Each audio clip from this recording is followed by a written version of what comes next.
Rebirth has proven why Remake was set in Midgar only. And it has proven that not only can it be an incredible remake of the original game, it can bring back what I had said had been compromised. It can bring back the world map in a glorious way. It can modernize the combat, in which we've seen in Remake, but now iterated upon and made even more fun and even better than before. It can be a dream come true. Do you know what I mean? Like, this is everything that we wanted in a remake, everything that we had just begged for. Please, since, like I said, since Final Fantasy X, we were begging for this, and it just wasn't possible. And now it's in our hands, and we have played the impossible. I don't know how else to make that, like, to explain to you how just unreal it was to play this game. How just I don't know, man. Like, I had tears in my eyes. Yes, nostalgia plays a huge factor, right? Nostalgia is definitely something that I had to, like, step back and think, maybe it's just because I love Final Fantasy VII, right? But I do believe that this game is just a freaking awesome video game. So I hold Final Fantasy VII sacred, and I cannot believe that I'm saying this, but there were moments when I would lay in bed at night thinking about it. You've seen the meme where, like, the girl's looking over and, like, he's probably thinking about other girls. No, I'm thinking about Final Fantasy VII, thinking to myself, oh my God, can this game be better than the original? And this is the words that just came out of my mouth. If you understood who I am, you would know that's like, wait a second, there's no way. It's impossible. It's impossible for me to say that. But I had thought about it, and I said, wow, did they surpass the original? And they almost did. They had it there, and they almost did. Because Final Fantasy VII Rebirth not only had to be a remake of the original game, it had to also be a continuation of Remake. And that is where things kind of start to fall apart for me a little bit. And of course, once again, spoiler cast next week and all that other stuff. But that's where it kind of falls apart for me. And it keeps it just shy of perfection. And it's something that I'm going to have to kind of think about, just like I did with Remake. Maybe it'll be something I appreciate as years go on. But in this moment, currently, it is they try to do things throughout the entire story that answer questions that Remake has brought up that has to be answered, and I think Rebirth does answer many of those questions, but it also it also builds in, and what results in like in the grand package of everything, I feel is theory fodder, where it just kind of lets us, it's something to keep us talking for the next 4 years. And I was like, I don't know how that is going to be in the grand scheme of things. But yeah, that is my overall thoughts, and I can't wait to dive into this and talk about each and every little thing with you guys. But now I want to go over to my first guest on my immediate right here, Subtext. What's up, man? Hey, yeah, I mean, it's hard to follow that. That was a whole lot there, but What an intro. yeah, really. I do think, just to sort of like get it out there on the head, not do as much buildup as the devs gave for us for 4 years. I think in the grand scheme, I probably do agree with that summation of just shy of perfection. But we may even disagree on like why when we talk about it in the spoiler cast. But I kind of think this game is almost it's like the everything and more game. Like, it is everything you would want in Final Fantasy VII and more. And how you feel about that everything and more, I think will vary by individual.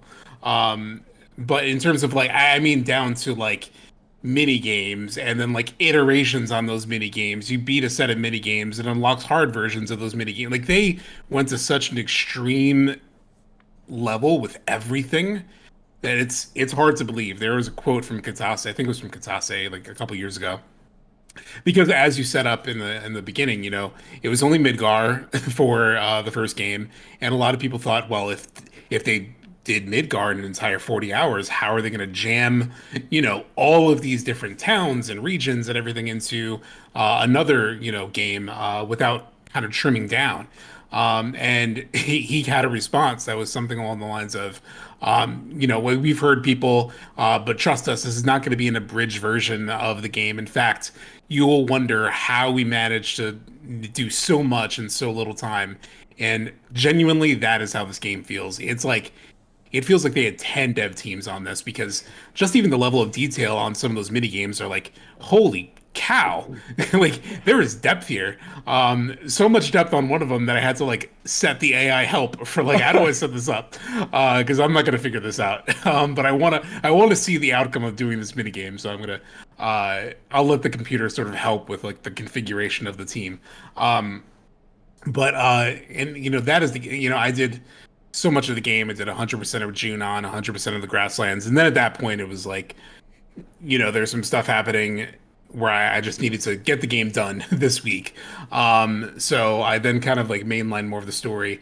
And overall, I think, you know, it's such a send up to Final Fantasy VII and the compilation as a whole. And I think, you know, there are some parts of that that I love. There are some parts of that that I'm not as fond about or not as fond of. And so, like, we'll talk about that more next week. But in sum, I mean, it's an amazing journey. It's like more than you can ever imagine. Again, like the everything and more sort of game. And I can't wait to unpack more of it with you all. Yes. So, Subtext, thank you for that. The professor is here. Professor Noctis. How you doing, man? Hey, what's up? Thanks for having me. So a little bit of history of Final Fantasy VII for me. I received Final Fantasy VII and a Sony PlayStation for my 14th birthday. I had loved Final Fantasy since Final Fantasy IV, then 6, then I went back and played some of the others and stuff. So I was excited for 7, but I didn't have a PlayStation. Got it for my birthday. Immediately fell in love with the game, fell in love with the characters. It stayed rent-free in my mind for years. I've played the original Final Fantasy VII every year at least once since 1997. I love the story. I have pored over the story again and again. And while I loved it when I was 14 years old in 1997, the older that I've gotten, the more questions I've had about some of the gaps in logic and some of the plot holes. And I don't come from me, but there are plot holes in the original game. We can talk about those on a different podcast. What I love about what Remake is doing is that it is answering questions that I had, questions that I didn't know I had, and it's helped me refine some things. And so I'm one of the I'm a whisper apologist. So I really love that that narrative technique in the originals or in Remake. So. You can send hate mail to Prof Noctis at whatever, but that's where I am. So going into Rebirth, I was optimistic already, but I also was wondering if it would rekindle some of those same feelings of the original game back in 1997. And what I can say is that it did and then some, or it has and then some. Now, full disclosure, I've already told the folks on this podcast, I have not finished the game yet. I just finished chapter 4 last night. I am taking my sweet time as midterms and spring break have rolled around for me and my students. So anyway, I'll get there. But right now it is literally smooth sailing for where I am, and I'm loving it, every minute of it. But a few of the things that stand out to me immediately was I was curious how they were going to do the open world. Was it going to feel more like Elden Ring or more like Final Fantasy 15 or 16 for that matter? That level of openness, but still very structured. And the answer is somewhere in between all three of those. And I have adored that from the first moment you step into that open world. And that, I think, was the biggest question for me. Narratively, I'm here for the ride, whatever they're going to give me, because there's no telling. But the gameplay, I was really curious, and I know we'll get more into that, but that was the thing. Like, does it rekindle and conjure up that same sentiment for a new generation? And one other cool thing that I'll say, just because I don't think that we'll be able to talk about this a little bit later, I have like 2 or 3 test groups going on right now with my students. I've got those that have played the original game and are going through Remake and Rebirth. I've got those that have only played Remake and now Rebirth. And then I've got those that have played Remake and Rebirth and then are going back to play the original game. Wow. So it's like we've got That's awesome. controls and all this kind of stuff. And each of them have a varying degree of positivity. Now, they're all really positive on this. The real question is, how positive are they on the original, especially those that have gone back to play afterwards. So that's been really, really fun and interesting to just hear all of these things, and for me to couch my own experience of like how much of this is built on my own nostalgia and how much of this is just what everybody would experience. So that's been really, really cool. Generally all positive things about Rebirth though. So that's a little bit of where I'm coming from for this game. That's awesome. I love when you get those like focus groups type things. Like you get the different opinions and stuff because you can't detach yourself from that, your own experiences. So getting other experiences, always fun. Another reason why I love doing Final Fantasy TV. So all the way on the right side of your screen right now, it's Blitz. Thank you so much for being here, man. Can you give us your review so far? Dude, thank you, Daniel. Dude, it's always a blast being on this channel, man. And just like this game, the more I play of Rebirth, I constantly like am in utter shock and confusion that these are the same people that made that more that I play Rebirth, I'm in constant shock and utter confusion that these are the same people that made Remake. Like, it doesn't feel like it feels like 2 completely different games, but in the best way possible, because I love Remake. Remake is a huge deal for me in my life. Final Fantasy 7 in general is a huge deal for me in my life. I mean, obviously I played it as a child with my cousins. It was a big game, big factor, and big reason why I got into video games as much of a level as I did, because back then we're playing like Sonic, we're playing Street Fighter, we're playing Mortal Kombat, we're playing general games that do have a sort of story, you could say, but not really. There's not a really huge like focus on the narrative, but Final Fantasy 7, Jesus Christ, bro. That shit made you like fall in love with these characters, care so much deeply about them, to the point where like you're in your regular day-to-day life, even as a kid, you're wondering and you're thinking about them. I wonder what they're gonna do later, like when I get to that point. You know what I mean? Like, you're actually genuinely caring about these characters and developing a relationship for them. And I think that was such a really crazy experience for me as a child, because I didn't think of video games doing that for like media, and I loved every minute of it, man. And obviously, like I said, it changed my life as a child.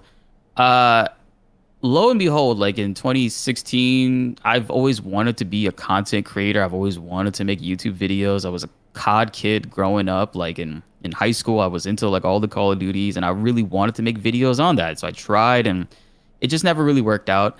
Eventually, I got into fighting games, watched Maximilian do, saw he was making videos on it. I thought they were really cool, so I took a crack at that. Found some success there. Flashes here and there. Some videos would do good, some videos wouldn't. It is what it is. I could never really figure out how to retain or build a community. That's what the missing piece was. I just never knew how to do it, and it wasn't until 2020 when literally it was a pandemic, backs against the wall, unemployed, nothing going good right now for most people in life, and Final Fantasy 7 Remake comes out, and I'm like, I love this game. I love the original with all my heart.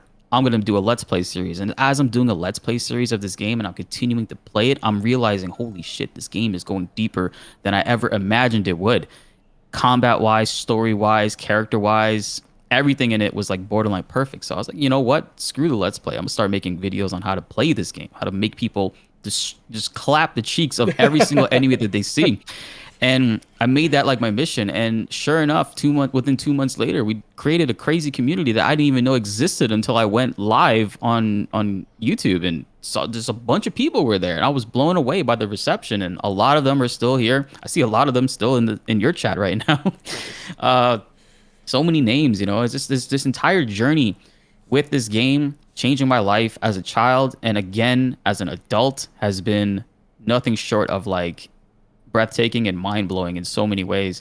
So like now with Rebirth, I feel like in this game is I can't believe I'm playing this game and that it is a real thing. Every single time I'm booting it up, every single time I'm playing it, I'm talking to my girlfriend about things that I'm experiencing in the game. I'm talking with my chat as we're playing through it right now, and it's just mind-blowing the amount of detail. Because like before, when they were talking about remake, I didn't expect anything of this sort coming into Rebirth at all. I did not have faith. I'm not going to say I didn't have faith, but I did not think that we would have an open world in the way that we do. I didn't feel like we would have all these crazy good side missions as we do. And it's just continuously like that's why I'm in genuine shock that this is the same team, because it does not feel like that at all. And it's really breathtaking to me to see that like Kamaguchi and the entire squad has really like knocked it out of the park in this way for us in so many ways, to where like I full on trust them going forward. Like it, because before, like, when remake was the only thing we had to go off of and base everything off of, and they're talking about and they're hyping up Rebirth,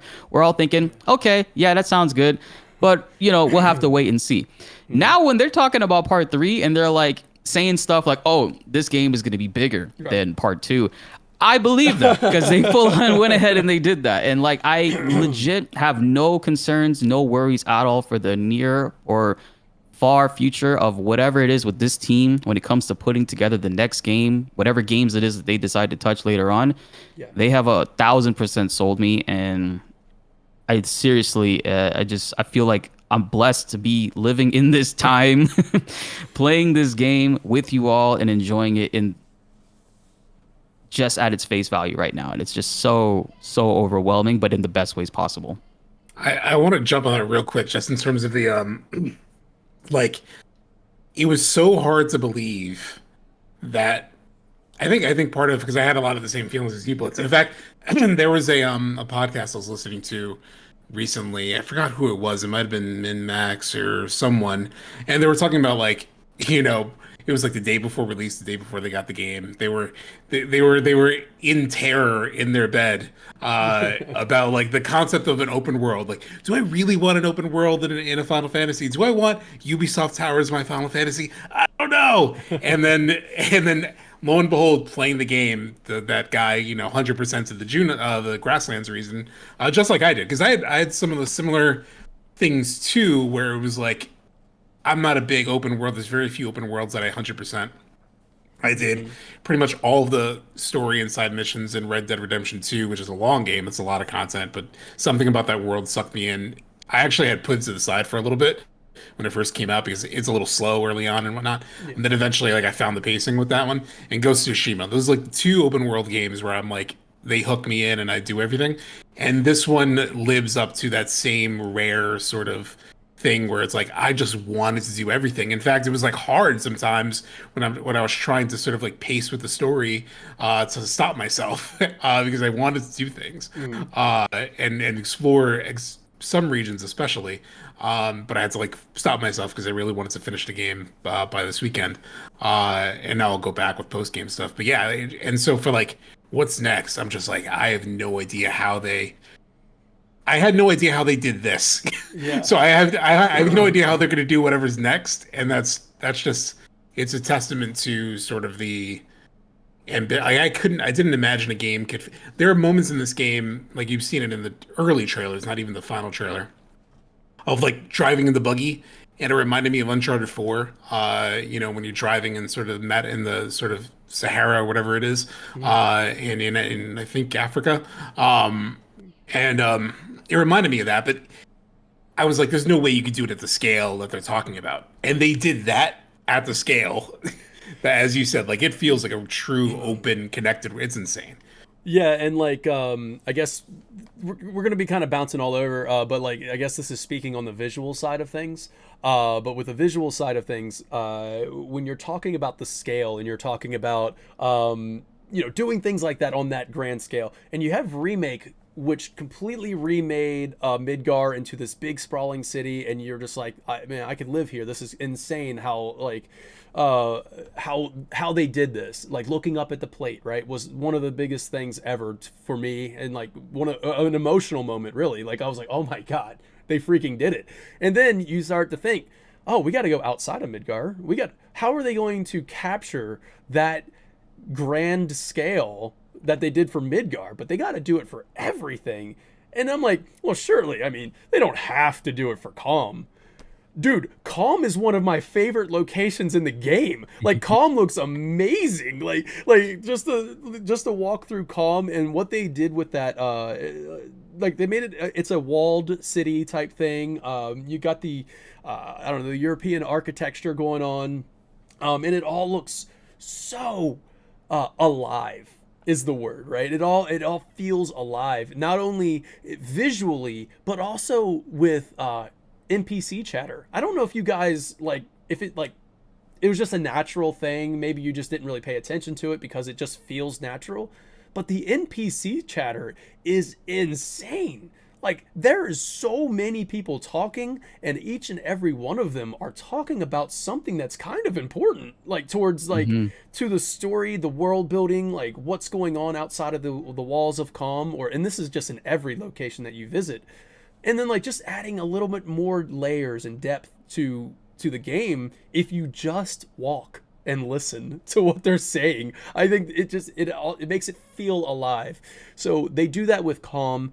Every single location that I walked into, I was tearing up. Like I don't know, like, nostalgia 100% is in effect for that. I don't think somebody who's just playing Final Fantasy for the first time is going to be like, oh man, this is making me emotional. But like I was getting emotional because I'm like, oh my god, they have done this. They have created this world that feels like a living, breathing world. Not only is it living, breathing world, but artistically speaking, like visually speaking artistically, because I guess we'll touch on it a little bit, like visuals, graphics, and performance. It kind of gets a hit, but artistically speaking, this game is probably one of maybe the best looking open world game that I've like. It reminded me of I was talking to somebody at work, and I said, imagine Zelda Breath of the Wild, or like Tears of the Kingdom, same thing. Maybe more like Tears of the Kingdom because of the more fantastical elements and stuff. But it's like, imagine that if it was done with Remake's graphics. Like, imagine it done in the style of like the modern day 4K graphics of a PS5 power, right? And like what they were able to do with that game. Like imagine, because all the points of interest on the map, everything that looks cool you want to go to, you can go to it. And I think they did that for the most part with Rebirth, to where it's like you walk out into the grasslands and it's the grasslands by name, right? You think it's just grass, right? It should just be big open plains and stuff.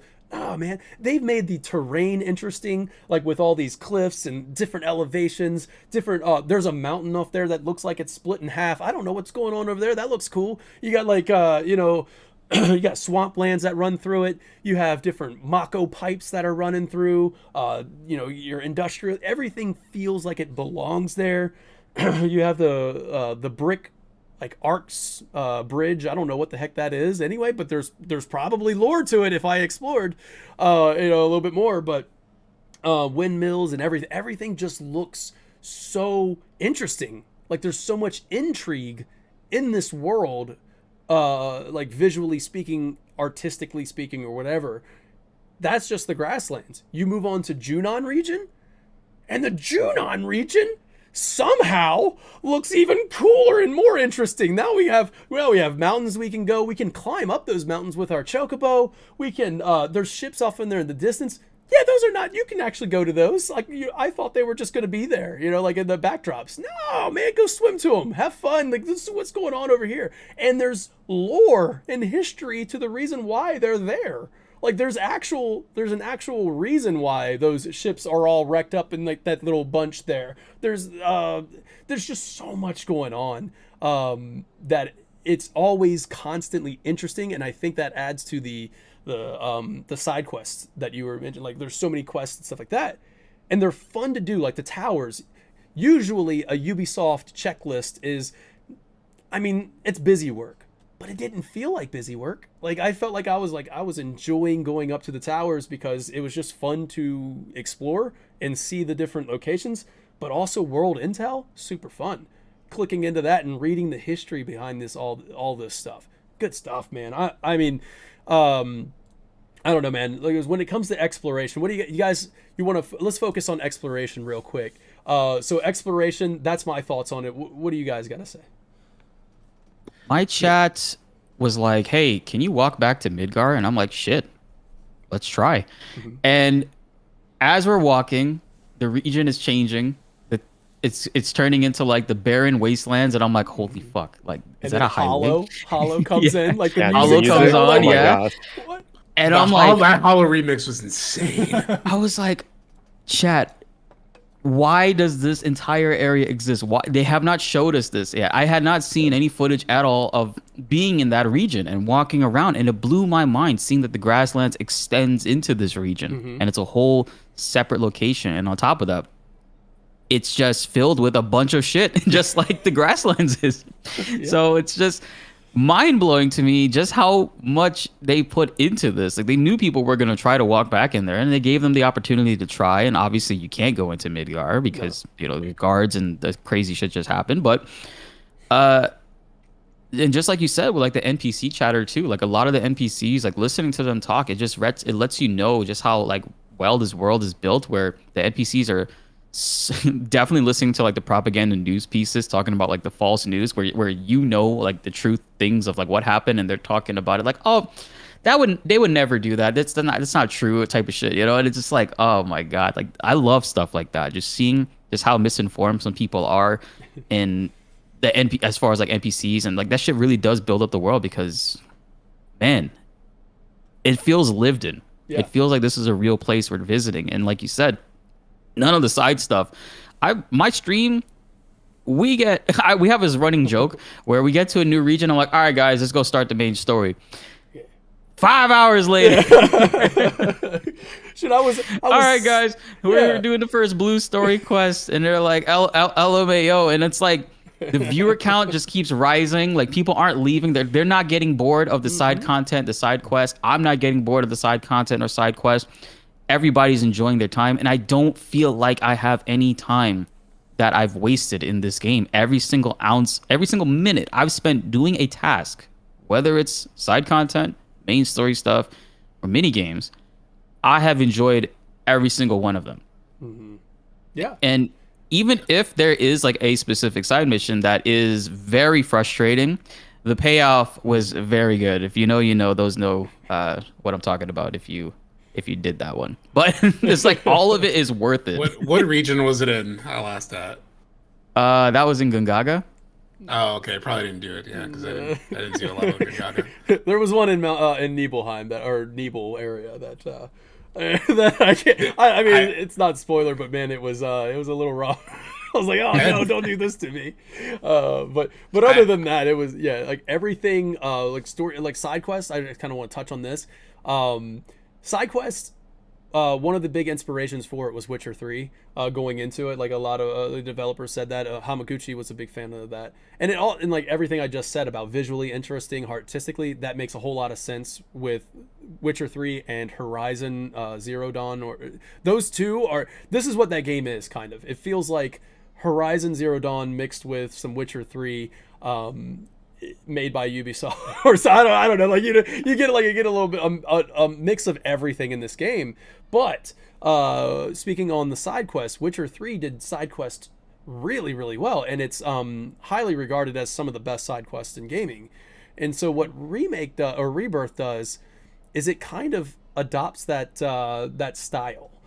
So where you can start off with a quest that's pretty simple, but then that quest line kind of evolves into something that's a little bit more like, oh, there's some deep stuff to this.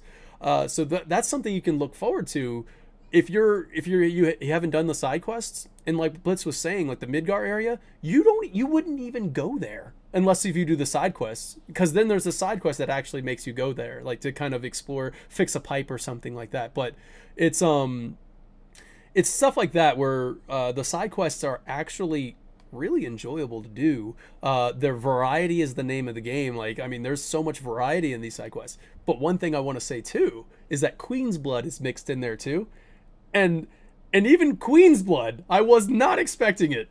Queen's Blood dropped some heavy stuff on me. Like, it was hilarious. I love the showdowns in Queen's Blood. Like when they're talking trash, I'm like, this is freaking great. And The then, camera's like, reversed. The little anime stare down. yeah, like the stare downs and stuff. But like the banter and trash talk, going on, and then there's like this deep lesson that happens afterwards that I was like, oh wow, that's actually a lesson that Cloud can learn as a character. That's kind of cool. And he's like, it's okay to cry, and and putting up sturdy walls will eventually crumble and stuff like that. I'm like, I was like, he's like, your defense my defense is top notch, but sometimes putting up sturdy walls can make it crumble. And I'm like, huh, that was actually pretty deep there, man. I wasn't expecting Queen's Blood to drop this heavy stuff on me, and I think that's where I believe, like, Witcher 3, great. I also think that God of War has probably the best side quest ever, because each side quest is like interwoven into the character himself. Like great. Like, it's a lesson for these characters to learn. And I think Rebirth actually kind of adopts that in there too. And through Queen's Blood, a card game at time. So just wanted to say that I really enjoyed the side quest too. You made me think of one more thing too. Actually, I'll dive into it real quick. I think the reason why the side quests are such a huge hit are because of how strong the characters are in Final Fantasy VII. How much of a relationship aspect it is, like, that we have with these characters that we all grew up with, that we love, and even if you just recently got into the series, you love the characters here and there.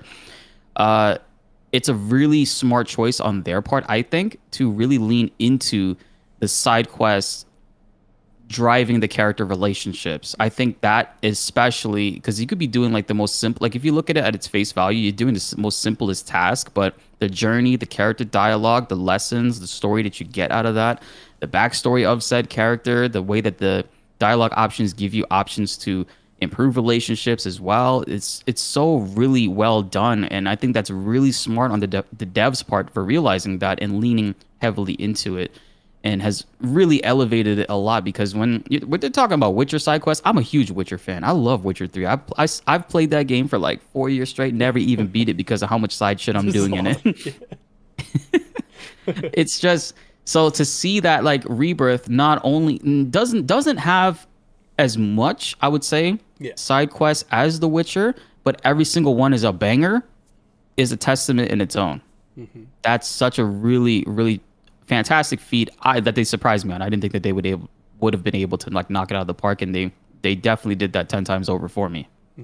Yeah, I agree with you, Blitz. I mean, when it comes to side quests, I look for 4 things every single time in a side quest. And I'm looking for things that are going to hold my attention, which means there's going to be a little bit of subversion of routine and anything that was mundane. And this game gives you so many new gameplay options, from stealth missions to the mini games. I mean, I don't know how many gameplay systems are in this game, and what a disaster that must have been to like try to troubleshoot and bug check and all that stuff. But each one holds your attention. The second thing, it's got to be relevant to the world around you. And I have yet to play a side quest that wasn't relevant to this group of characters. One of the critiques that I heard constantly about Final Fantasy 16 was, hey, there's a lot of crazy stuff going. Do we really have to like serve tables right now? And I get it. Like, I love the meaning of that quest, but there is a little bit of like relevance issue. Like, right now, really? Primogenesis? And so But beyond that, I look for something that's going to like test my gameplay confidence. And if it's just like go here, kill this, return, that's not super interesting. But these quests seem to instill some confidence. And then ultimately, the rewards, the satisfaction you get from all of these quests, it's worth it. Even if it's a story moment and the journey itself, right? Running around with Kyrie, for example. Hearing, shoot, I don't even remember the loot that I got from Kyrie for one of the side quests, but I remember her theme and the battle theme that was there. And I was like, shoot, that's enough for me. I mean, that was a really cool kind of lore building banger sort of song. Or what is it? Salmon song, Bow Wow Wow. Oh, yeah. Oh my Yeah. gosh. Yeah. I was thinking literally about that song. I was going to mention it. What a reward. I mean, come on. So, I mean, but those four things really set it apart. And I would dare say, like, I feel more compelled to do these side quests and side missions than I did even in The Witcher. And while I would probably say that the quest line structure of The Witcher is more elegant and more complex, these kept driving me to do them, at least so far. Now I may burn out in the back end of the game, but I'm loving them right now. Yeah, and I think, on top of that, because there are so much of the draw of Final Fantasy VII for a lot of us is the narrative, right? Like Blitz, you talked about that. When you were talking about that in your intro, it reminded me of like that's my experience too. I was playing like Battletoads and Spider-Man Maximum Carnage and like those kinds of games. Yeah. Where just like you just play for the adrenaline rush and like sort of the fun of it. But FF7 was the first game that showed me the potential of storytelling within video games. And I think for an entire generation like us, that became sort of one of the keynote, like one of the landmark games for that, right? I know it had the same influence on like Maximilian Dude too, right? Like it had this sort of impact on all of us. So we all come to this game looking for narrative. We want to talk about the narrative. We want to talk about the theories. We want to make videos about the theories for some reason. And we focus so much on that, and even here right now, right, we're talking about the side quests and the stories. But I think what the magic of Rebirth is that as a just video game, just mechanical sort of like things, I was doing things like doing the scent every time the question mark came up, or when I was in the Junon region, like you were talking about Final Fantasy V, like the going. Because I remember I expected it to be smaller, like in the demo a little bit. I don't know why. For some reason I just didn't expect to be as big as the grasslands. And then I went up one mountain, and then I went a couple sort of mountains over, and then I started going down this other mountain, and suddenly I see this waterfall and this sort of like river, and I'm like, what the whole terrain sort of changed, and like the whole look of it. And I just wanted to explore and like do whatever I stumbled upon, and like obviously we go back to the original game and we go back to the story, and it's great, but gameplay wise it hasn't aged as gracefully because it's an old turn-based RPG, and like it's good, but it's not like mind-blowing from a gameplay perspective. But I think like this game just I heard, I was actually talking about this with Blitz the other day, and then I heard Max say it in his like early game review video that he put up a couple days ago. But it finally felt like Final Fantasy had caught up, at the very least, like this business unit has caught up with the rest of the industry in terms of, for a long time they really wanted to sort of like do things their way, and were almost like stubborn with that. And here they're just borrowing liberally, right? Like everyone talks about Horizon and whatnot. This game is Ghost of Tsushima. Like, I don't know if somebody, they've never referenced it, I don't think. I don't know who on the dev team. They definitely played it though, because it is all over this goddamn world. Like, sorry, I don't know if I should say goddamn, but like the bird kind of like swooping in and like taking you to a thing like that's straight out of Ghost of Tsushima. So many things are taken directly out of other games, and it's like good. Take that stuff, take those mechanics, and then make them Final Fantasy. Like, stop trying to push against the industry. I love innovation. I think they've innovated as much as they can, but I think at a certain point you have to sort of like the game is innovative enough with how you bring it to life, with the characters, with the world, with sort of your own sort of unique things, and I think that they've found the balance now between like embracing the rest of the industry and how gaming has grown, and then also bringing Final Fantasy to it. Yeah, I agree, man. Like, Couldn't have said it better, my friend. yeah, exactly. Yeah, like this game is amalgamation of a lot of different games, and it's a lot of the good stuff from those games. So yeah, Respectfully too. It's like Right. it's not like it's like half-assed or done in a way where you're kind of like, oh, the original game did it better. It's like this game did it great, and it respected the shit out of the original, like where they got the idea from, and in the best ways possible. And I just still can't get over that. Like getting an owl to like show me where the life spring is. Like I'm never Ghost of like Tsushima. my ADHD is like triggering hard. Like I'm focusing on something. Wait, there's an owl. Run this way. That's what I told my wife. I said, "There's my ADHD bird. Let me just go this way real quick." Well, and it happened while I was following salmon. I was like, "You're gonna have to stay, boy. I Yeah, gotta go after this owl." So. I gotta get my life spring. Then life springs are my favorite thing to hunt down because of all the lore that Awesome. it gave me. Yeah.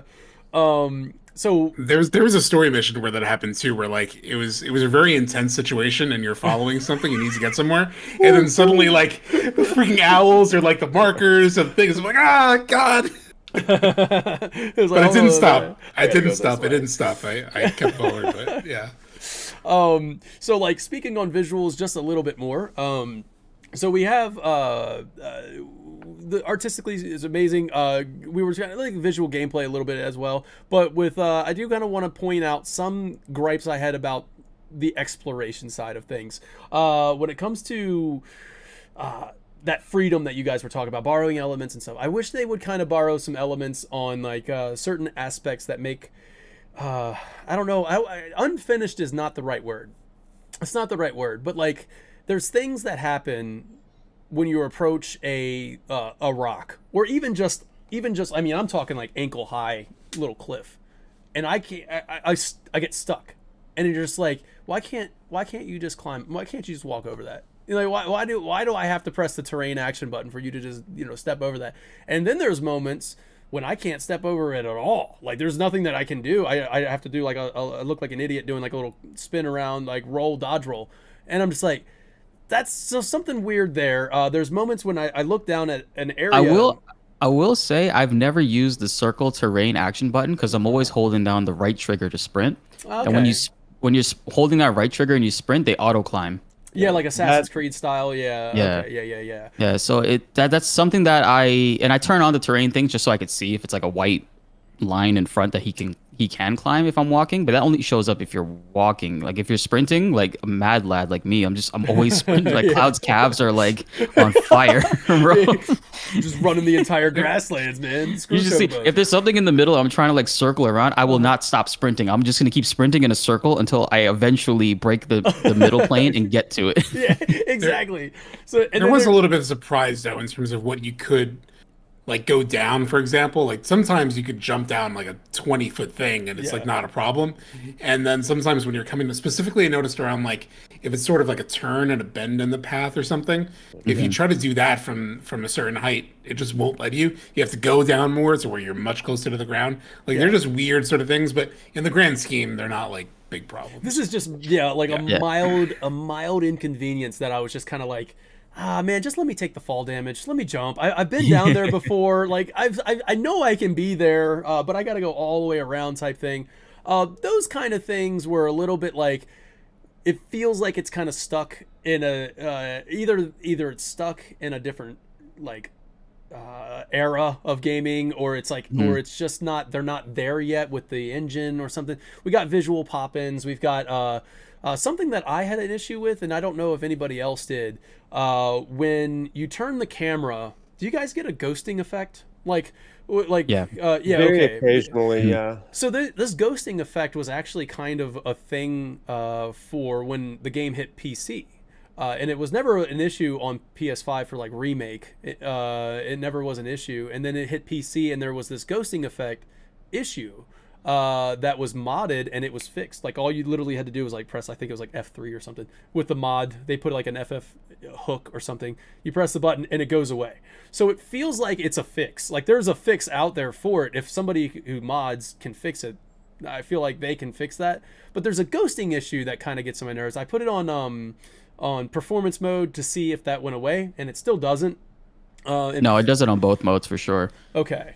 I notice it mainly too on my screen when I'm like climbing towers, and like I'm turning left or right. You can see like the image of like Cloud kind of like ghosting left or right when you turn the camera. It's definitely something I would love to see them fix, and I don't know if they are going to touch on that on the console release at least, but I would definitely PC. I wonder what modders would be able to do, hopefully whenever that does come out. But I just thought of something funny. I have a clip of it. I gotta find it. But there was a rock I was trying to climb, and I'm like, how the fuck do I get up here? And of all people, I see Aerith just one hand climb this shit. And she just hops it, and I'm looking up at her. I'm like, how the fuck you do that? Yo, show me. I wanna. There were times where like you got near anything that had like a roof. Sometimes like a Tifa or Aerith or somebody would jump up on top of it. It was very funny. It's like, oh, hey. How'd you do that? What? Yeah, no. But speaking on that for a second though, I love seeing the party in the environment. Like that was super cool to be able to just So I was saying about halfway through my journey, I told my wife, I said, this game feels like a road trip with my friends. Like, and my wife was like, that's Final Fantasy 15. I was like, that was with my bros. This feels like a high school like I feel like I'm on a high school like road trip. You got like little drama with the love triangle thing going on. I feel like I got my like my father guy like Barrett over here, trying to keep things in line. I was like, this feels like a road trip for some reason, like the teacher or something. But it just to have the characters all in the same area pretty much the entire time, even when you get in combat, they're in the back line, which I thought was great. A little nod to Final Fantasy to be in the back line. They're still doing stuff. They're not like completely just standing still. So I don't know if they're actually making a mark, but they're at least shooting. Like Barrett's and still to my running. surprise, to my surprise too. I don't know if this happens to any of you guys. I played on Dynamics, so I don't know if that made a difference. Same. But there were a couple of fights that actually I got in trouble, and I had like two party members go down, and there would just be one, and then it gave me that pop up of the like backline commands of like it's basically Synergy. Select if you were just like really down bad and you are, you have that sort of like lifeline, and I think it's just like a synergy that you could do. There was one battle in particular, obviously I won't say the details. It wasn't even a boss fight, it was like a mini boss thing. But I was down to this one character and I just needed their ATB. I was just like a little bit away from their ATB getting to charge, I can like heal or something, and that backline command saved me. Sure. yeah, dude. Like that was really cool. It was a surprise to me because I think it was about midway through the game when that happened, and I was like, wait, what? I got a backline command. I can backline synergy. That's awesome. It's so clutch. It's a really good quality of life inclusion that they did, and again, my hats off to them that they really thought they really pulled out all the stops. Like, I'm not mad at them anymore for removing all of my broken shit that I used to do in remake. They got rid of my damn focus, strike, refund, ATB. They got rid of my. They got rid of so much good things, but the game, and they also nerf Ago spells. But the game is still like. They did these things that made sense to fine tune certain elements of gameplay and whether you're questing or like doing like main story stuff, to the point where it's just like, wow, they really took a lot of feedback in on this stuff. And to jump back onto your point about the entire party like traveling together, that was a big fear of mine in when the game was announced. I was like, damn, man, like, 'cause like in the OG game they split up and it's like one party's separate, they're going to do their own thing, and you can use the phone to call them and like put your party back together, and it's like they're never all together unless it's like big moments in particular with the story, which I didn't like.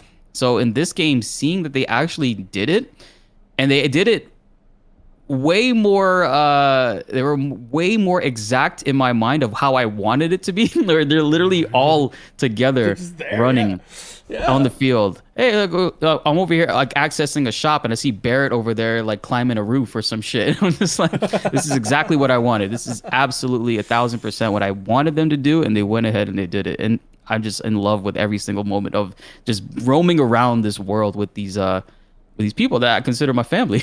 Yeah, and like that was the theme, right? Or like one of the core themes of Rebirth was to have this. Well, I can just put a word on it now because I think it was Nojima who said it, but connectedness, like to have this connectedness theme going on, but mostly just to be able to grow this bond, this family bond that you can get through the game, through synergy, through just having them in the world with you, I don't know, and a lot of the story elements as well. But yeah, man, they did that so well. I think if there was one request for part 3 that I would say is I would really like for them to have some banter as they're walking in the open world. But that's just me being picky at this point. That's me just saying, like, listen, I'd like for them to just swap some stories like freaking Mimir from God of War, like just start talking about something while I'm running around.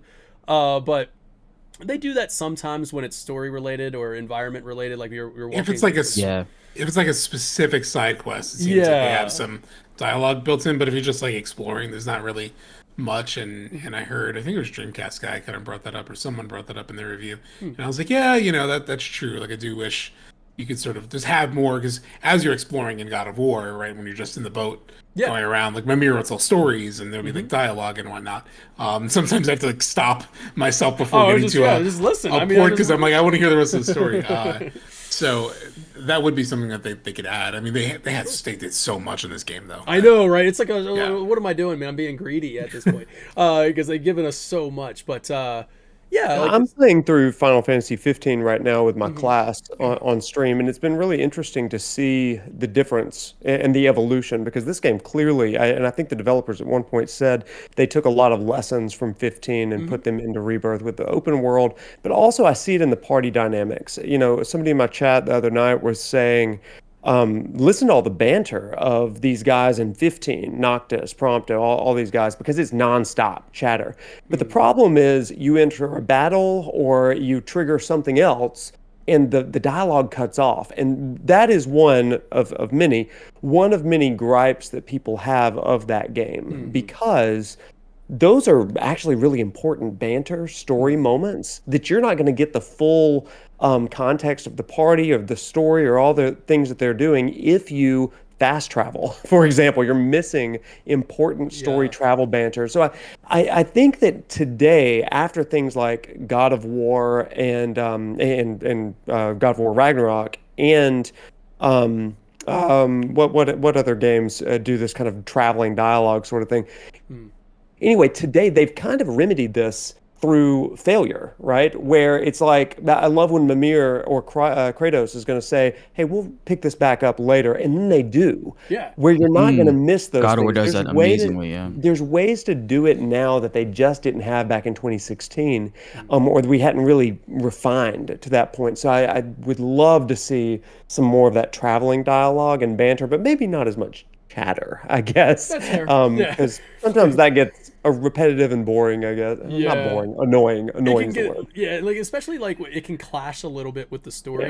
No, I can't talk about anything on that, but there are moments when like something like really, really serious is happening, and then you still have like one more shot. Yeah, I'm freaking going. Like, wait a second, this is kind of clashing a little bit with what's happening.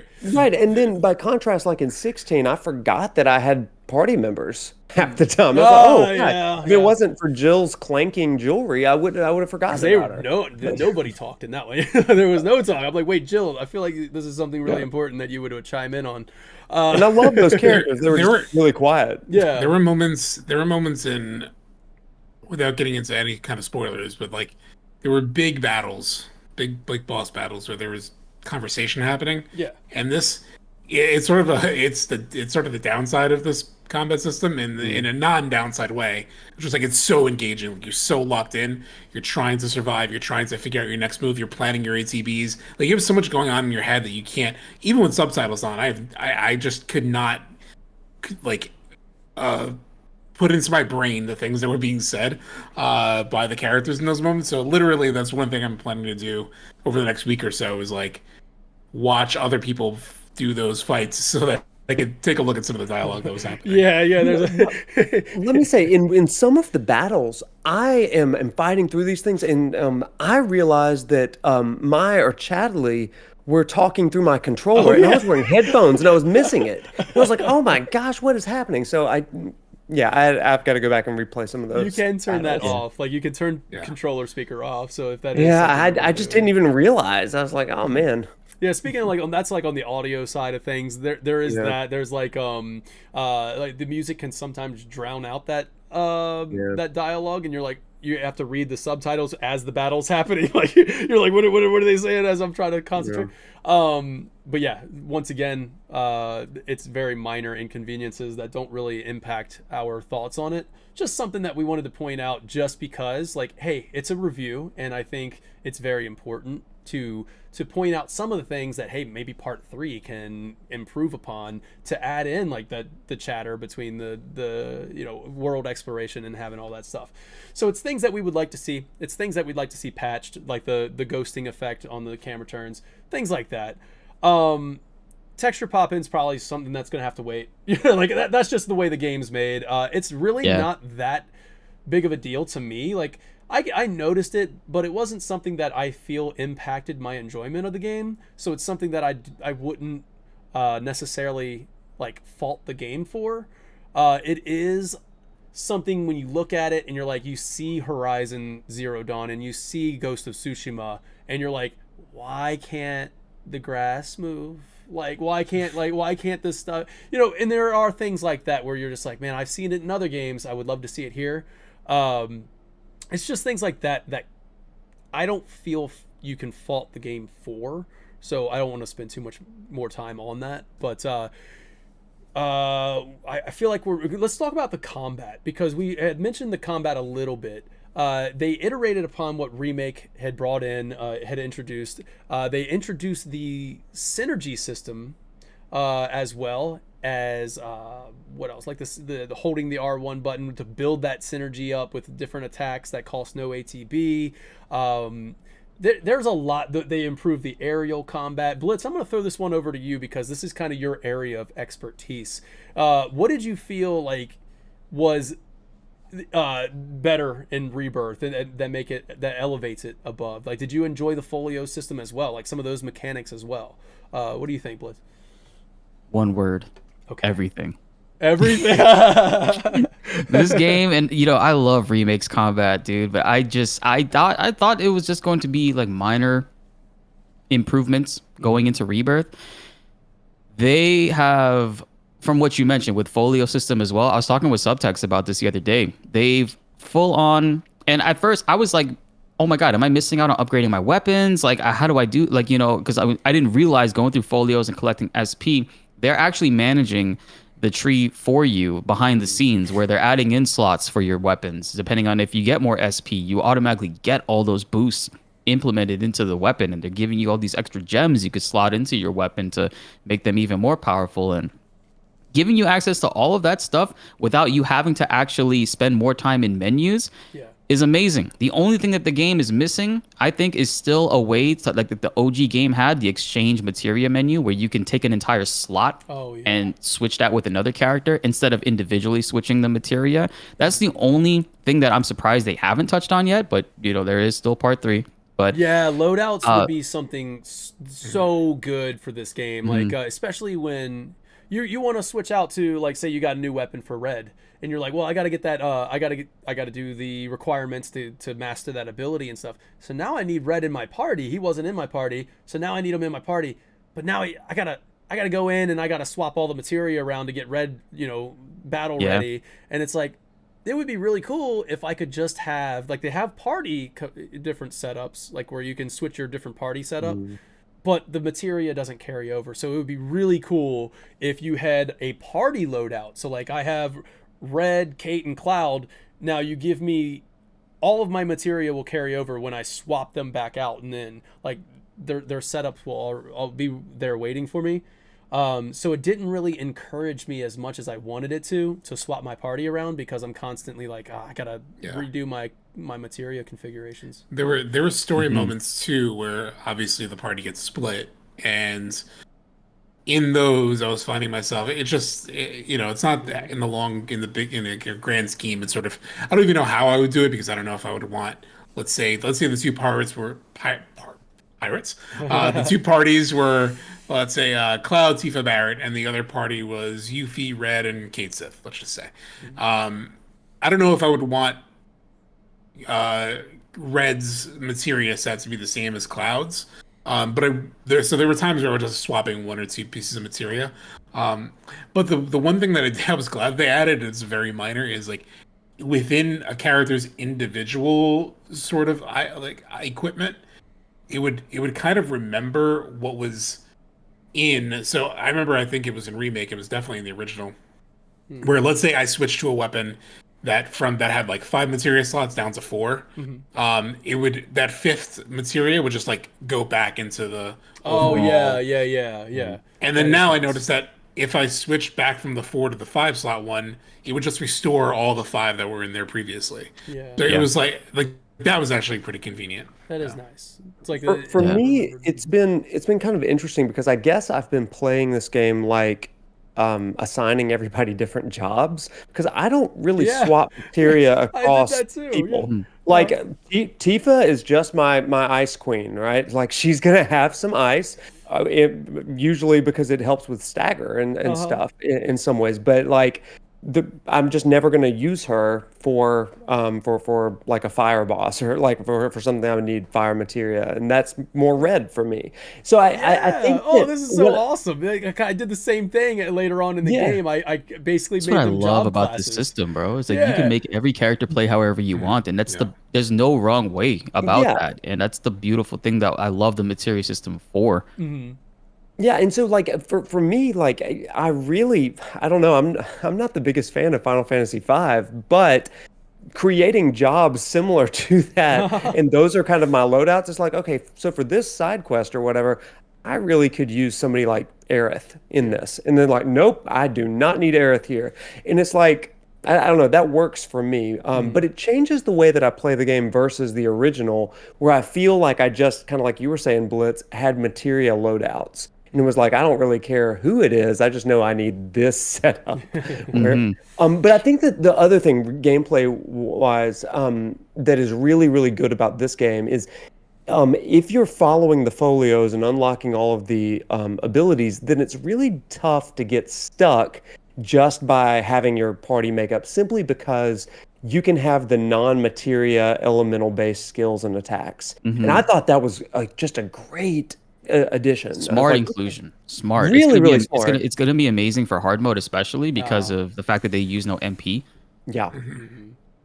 That's clutch right there. Like that is something that I didn't even take in consideration until now. Thank you for that. so in the folio, they're very important too, because if you select them, it boosts like all fire affinity with that character. So it's like, it's really important to get those. I didn't realize that until I did my Aerith. I didn't realize it until I did my Aerith guide, and I'm reading it, and I'm like, oh shit, this actually says not only is it a free fire spell, but it will boost all fire related materia for that character. And I'm like, wow. Oh, I didn't know that either. Yeah, cool. that is awesome, because like I started my hard mode playthrough, and it's tough, but that is going to be super important to be able to use magic without MP cost. That is going to be very, very important, and something I didn't think about. So yeah, that's cool. So yeah, there was one change. Oh, sorry. No, you're good. There was one change that I was weirdly, I think I was afraid of, that I think most people were cool with, and it was before release, and my feelings are completely different after I played the game.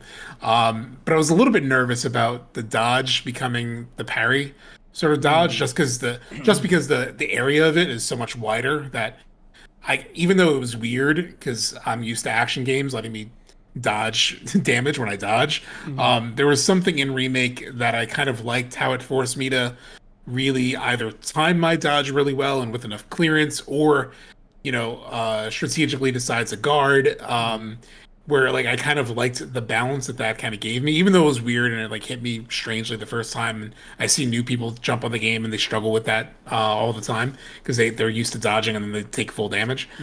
So I was a little nervous though that with Rebirth, once they expanded the dodge into that wider parry dodge, that it would make the game more easy, like too easy.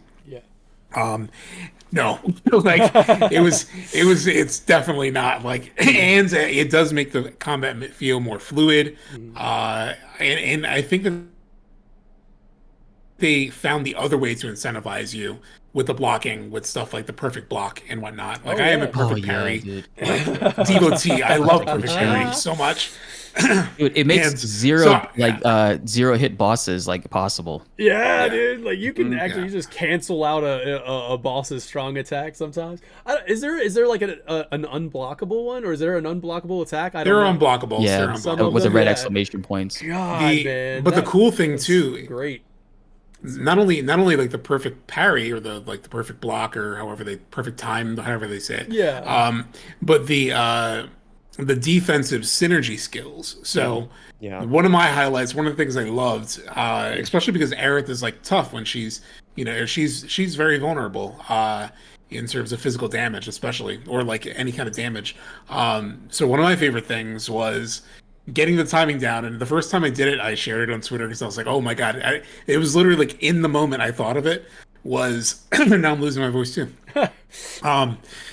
It was a projectile was going to come at Aerith, and I knew because I knew the enemy's sort of attack.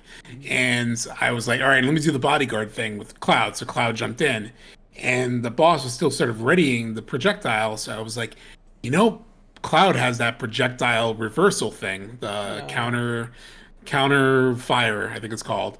And so I swapped to Cloud and I hit it in time. And so I ended up having this crazy combo of like having the perfect guard come in and then Cloud can't jump to Cloud. He countered it. It was like, oh God, that felt good. Satisfying, And I figured that out. I used that one a lot, that combination. That's pretty cool. Like bring Cloud in and then make him do that. That's cool. I like that. There's in the combat has so much strategy involved with it, but you don't have to do that. Like that was one thing that I have to point out is that if you're not like, you don't like that kind of stuff. You don't like perfect parries. You don't like having to be Twitch reactions and stuff. You don't have to do it. Like, I mean, you might get your ass whooped a little bit, but like, I mean, like, because this game is a little difficult. I don't think I ever. I mean, I got a few game overs, right? I got a few game overs in it, which I think is great. I want to see that game over screen. If I don't see the game over screen, I don't feel like the game did its job. So I got to see the game over screen a couple times, made me rethink how I approach the bosses, and yeah, there's a level of strategy there. You have to find their weaknesses. You have to exploit it. You have to pressure them. You have to get them staggered.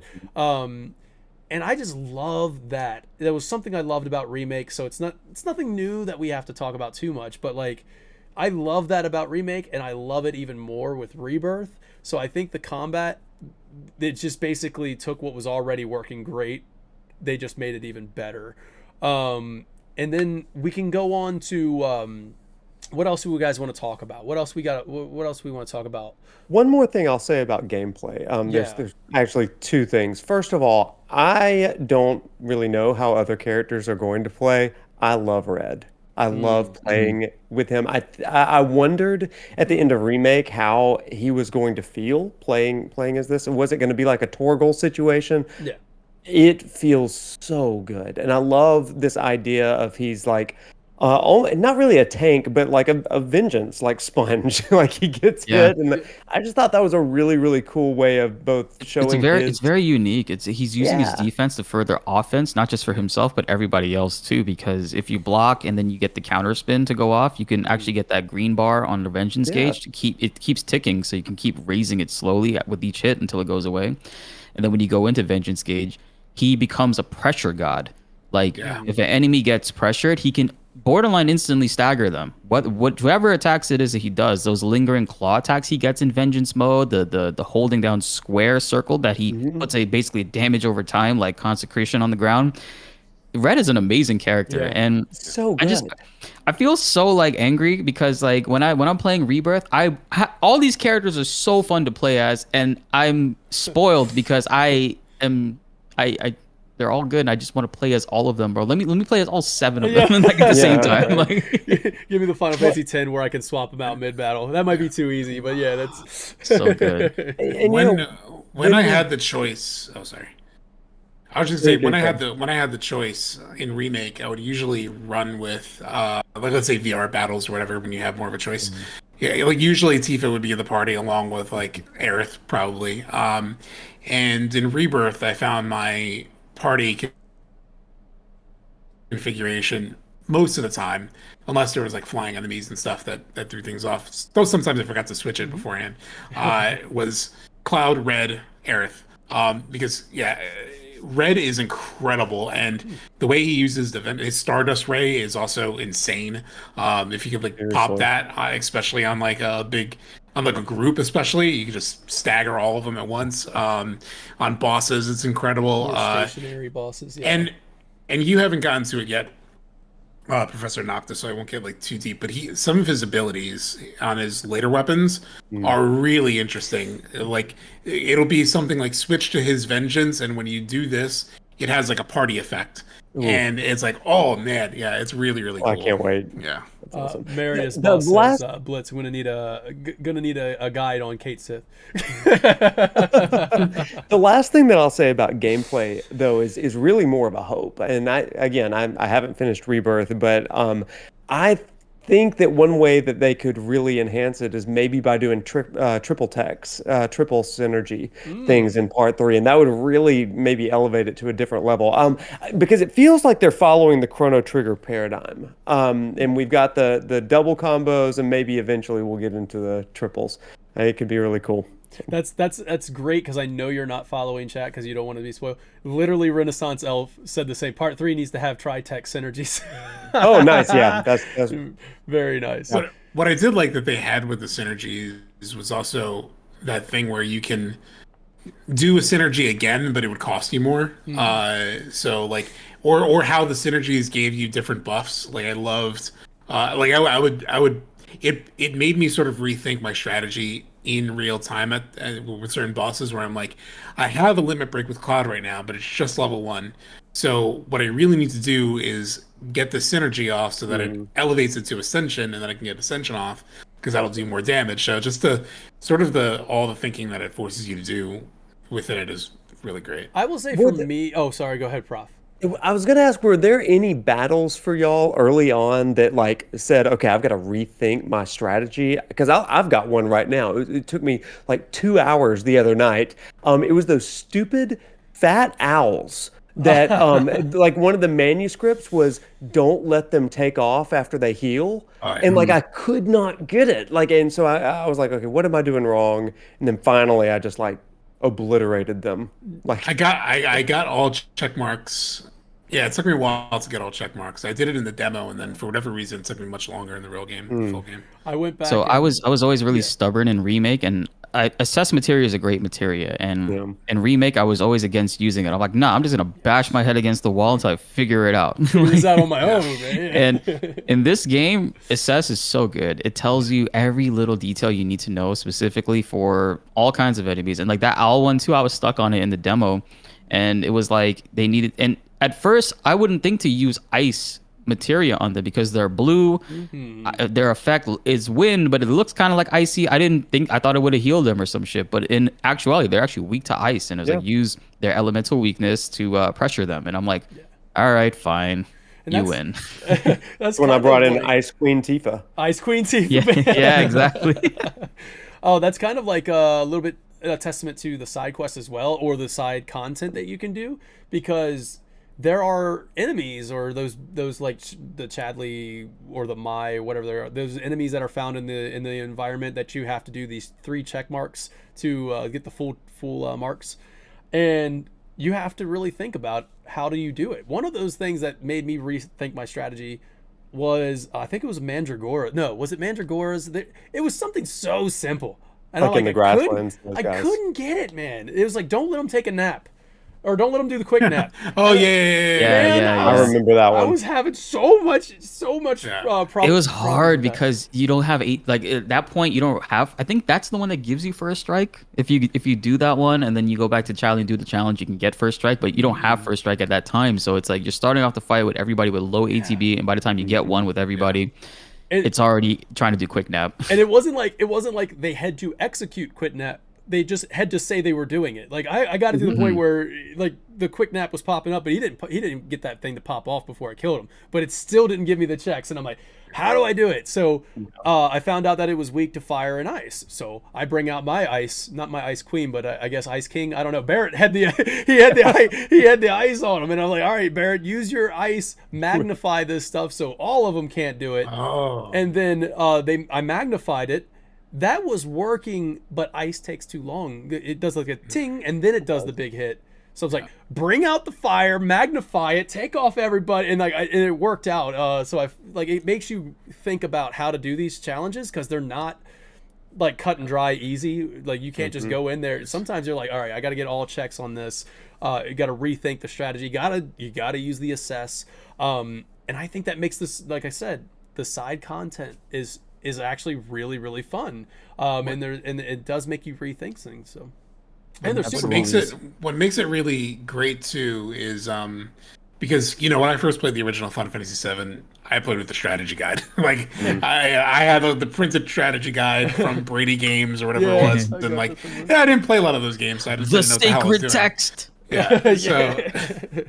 Yeah, so I really needed it. But in this game, the assessments area is basically the strategy guide. Like as Blood said, like it tells you everything you need to do. But here's the thing, and here's why it's still so great: is like even if you know what to do, the execution, right? Like, can you pull it off? Is the real question, especially in the harder difficulties. And like that's what makes it really rewarding. Is like you know what to do, and then you mess it up, or you don't do it in time, or damn it, I can't get over there in time, or how do I?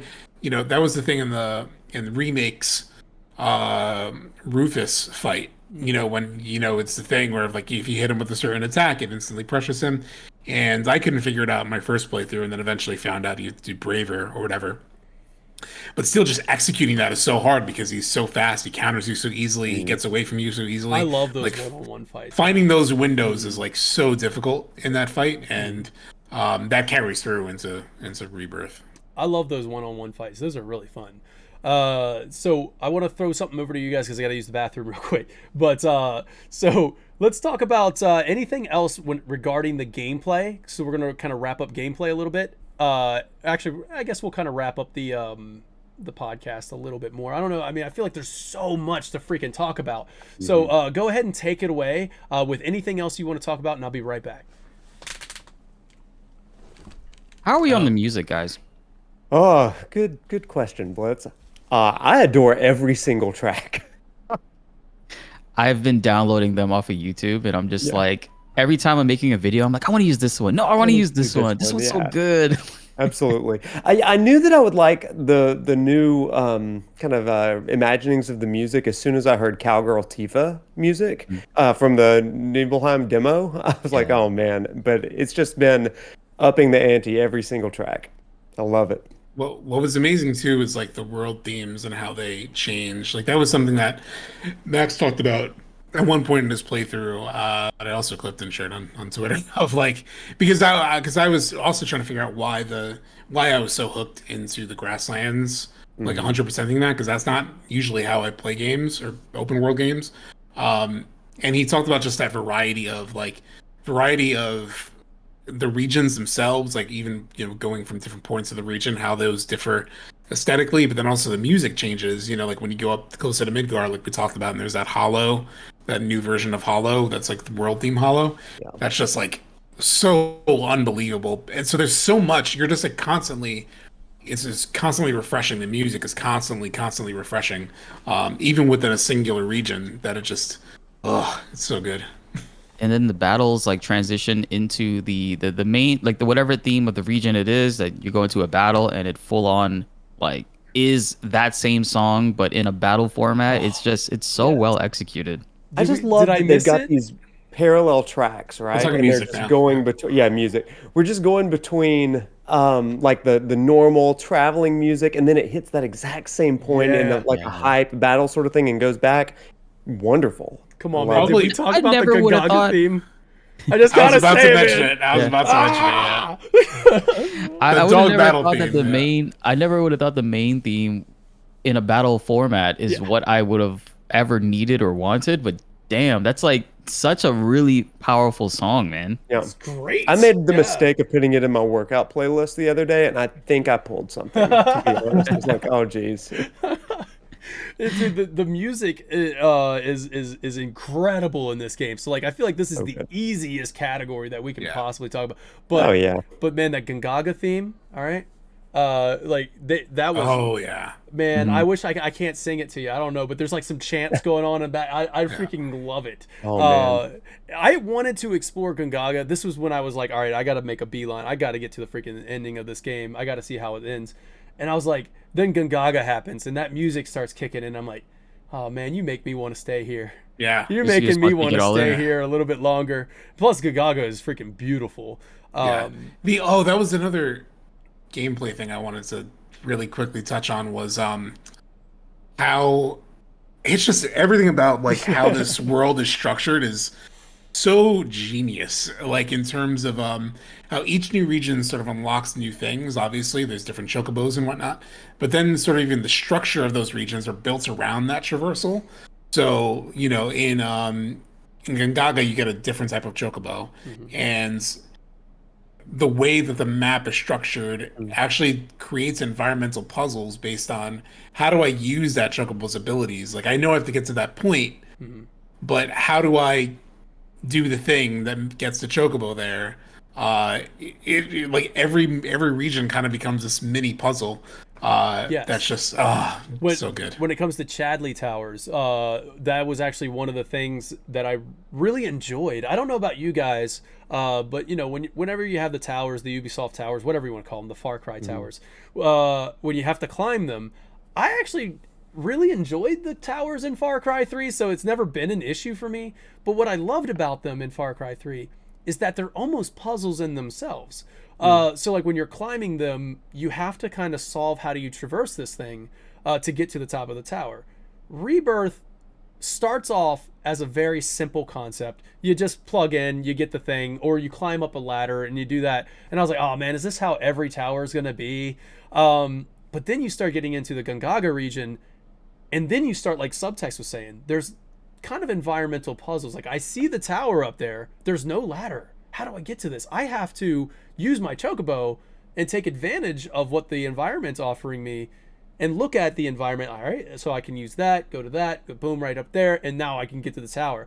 I enjoy solving those little environmental puzzles, and they bring them in with Gongaga, and they kind of bring them in with a little bit with Cosmo Canyon. Honestly, I just feel like they could have done that a little bit more.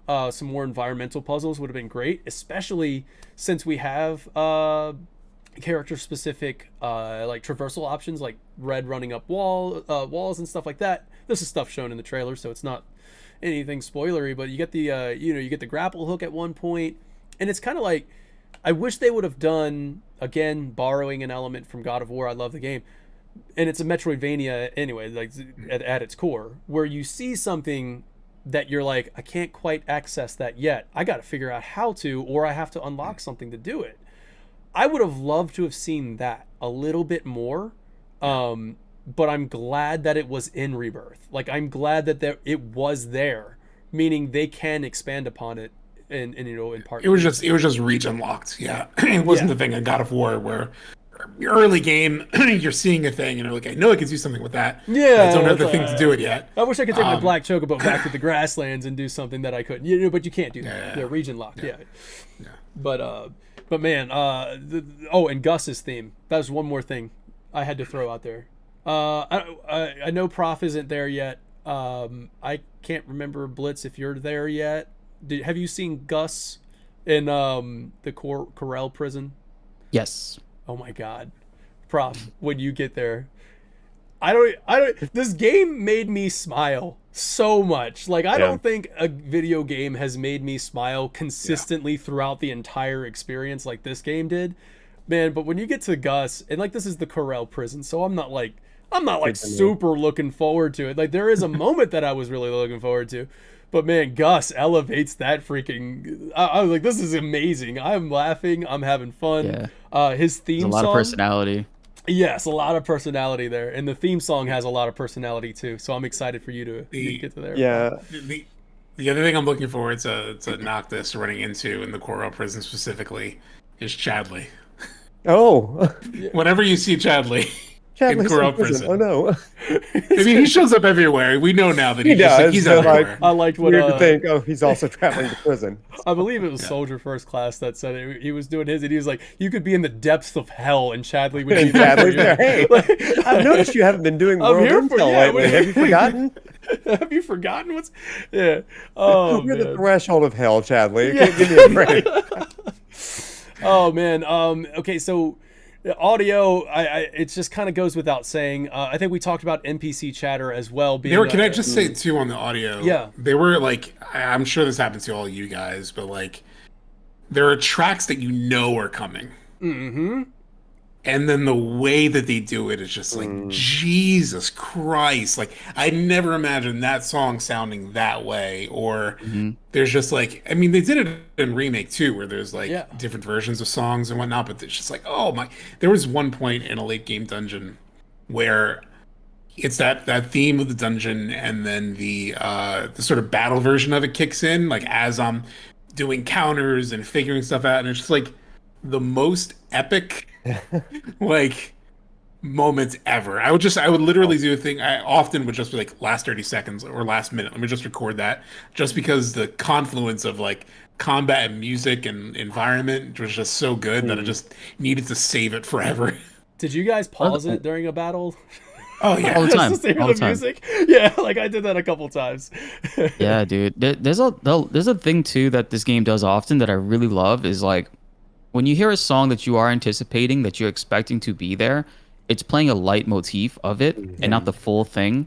And as things progress, as you get further, then the full song comes out and hits you with all full force. And it's like I love the way they do that, man. And there's really a special way about it that just like not only like the nostalgia factor is like building off of with how much we all love this game and we know its music to its heart. The new twist that they add into it in that way, I think it's expertly executed. Yeah, and I'm gonna get the exact number. Yeah, it's over 400. I don't know if there's an exact number to it, but Rebirth has over 400 tracks. I believe it. On their Buying the soundtrack. full OST. I'm buying it. Man, me too. Like after I already especially pre-ordered it. Yeah, I already pre-ordered the CD bundle thing or whatever. It was in Donkey's review actually, which actually kind of is not the safe because he only really goes up to chapter 4 and in what he does. But it's funny. It's actually probably the most positive Final Fantasy review he's ever done. But in one point he brings up like even this like mini game thing has a theme of its own. Like it's just Dude, like everything has a theme. Yeah, it's insane. Yeah, there's different renditions of that theme, and like there's like so many different renditions of one singular theme, and then like it just keeps on going and going and going, like you guys were talking about with the, of course, on our way type thing. Like of course that does its own thing, and there's just the main theme has a battle theme, everything has a theme. So and it's just so good, like Blitz was saying, where it elevates, you finally get the full theme. Oh my god, man. I also, since we have permission to talk about the Junon parade because Noctis has already done it, I want to talk about the Junon parade just for a second, guys. The Junon chapter. So like anybody watching right now, I feel like everybody's gotten to the Junon chapter, so you should be good. And if not, this is just us hyping it up. Because I'm the pace car. That's what we're saying. Like you have to we're stay in front staying of behind me. Prof, man. We've stayed behind you, and I'm so happy you completed Junon because I need to talk about it.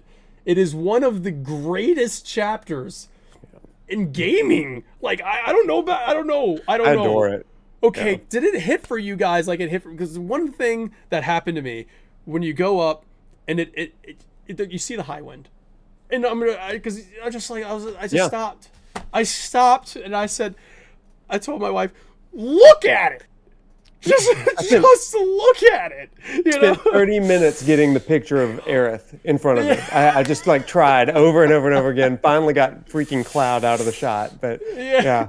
Oh, free the camera, please. That's a gripe. Please. Free the camera. Let me remove individual party on, man. members. That's what I want. Yeah, let us move them to position. No, not all of that. You don't need to do all of that. Just free the camera, man. Free the camera, please. Photo mode is really restricted. Yeah. Yeah, I wonder if it's like an Unreal Engine thing or something. I don't know. I don't know, man. But you can hire Otis_INF. Let me tell you, that guy can break the camera free in any Unreal Engine game you want.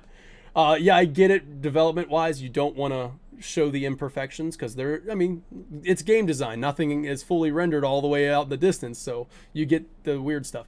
But let me just give me some more freedom, man. I wanted to take pictures so bad, but I'm like, oh no, I'm back to this. I'm used to Otis with his camera mod, you know?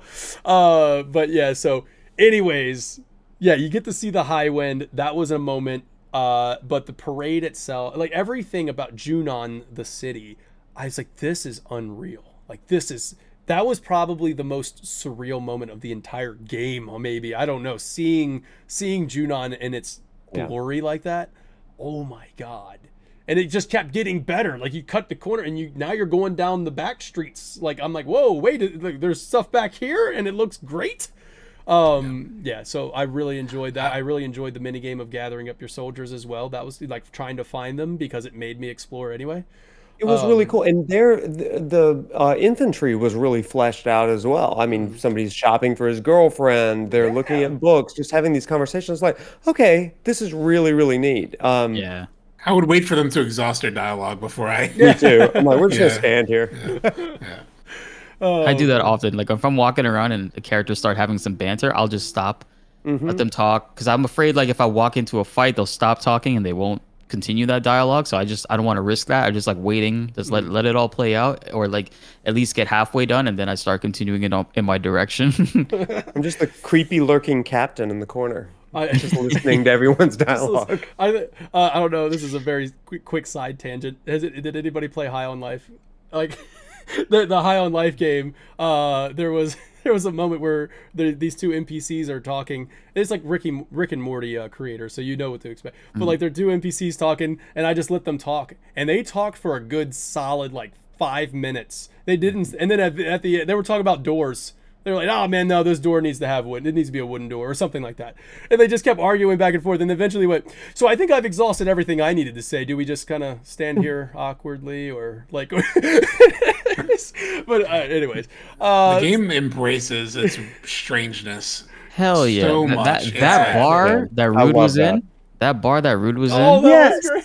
Oh my God, that shit gave me life. So I did my OG playthrough recently that led to a 5-hour video, and in it, like I stumble on the bar, and I was like, I think they're gonna do something with this bar, and awesome. And then suddenly, they did something with it. All right. I saw a bald YouTuber reacting to it, and he was flipping out because he was like, "How that's exactly what they do. That's their thing. That they hit each other's head and they do that before they go into their bar." And I'm like, "No fucking way! For real, that's a real thing." So like, I'm gonna send you guys that clip. Yes, please. Yeah, definitely. Well, let me say this with Junon. I guess since it is like fresh on my mind, the way that they expanded the purpose for the party being there, the disguises, Cloud, Tifa, and Aerith as part of this infantry and leadership, getting the commendation moment from Rufus, and then the recognition there. Oh my gosh, I was eating it all up because I was like, I wondered back in 1997, did he recognize them? Was he like dodging his face and stuff? And so they really kind of leaned into that, and then like. And again, I don't know where the story goes beyond chapter 4, but the way that they are characterizing Yuffie in this and giving her this really interesting parallel purpose with the party, I adore it. I adore everything they're doing so far. That was awesome.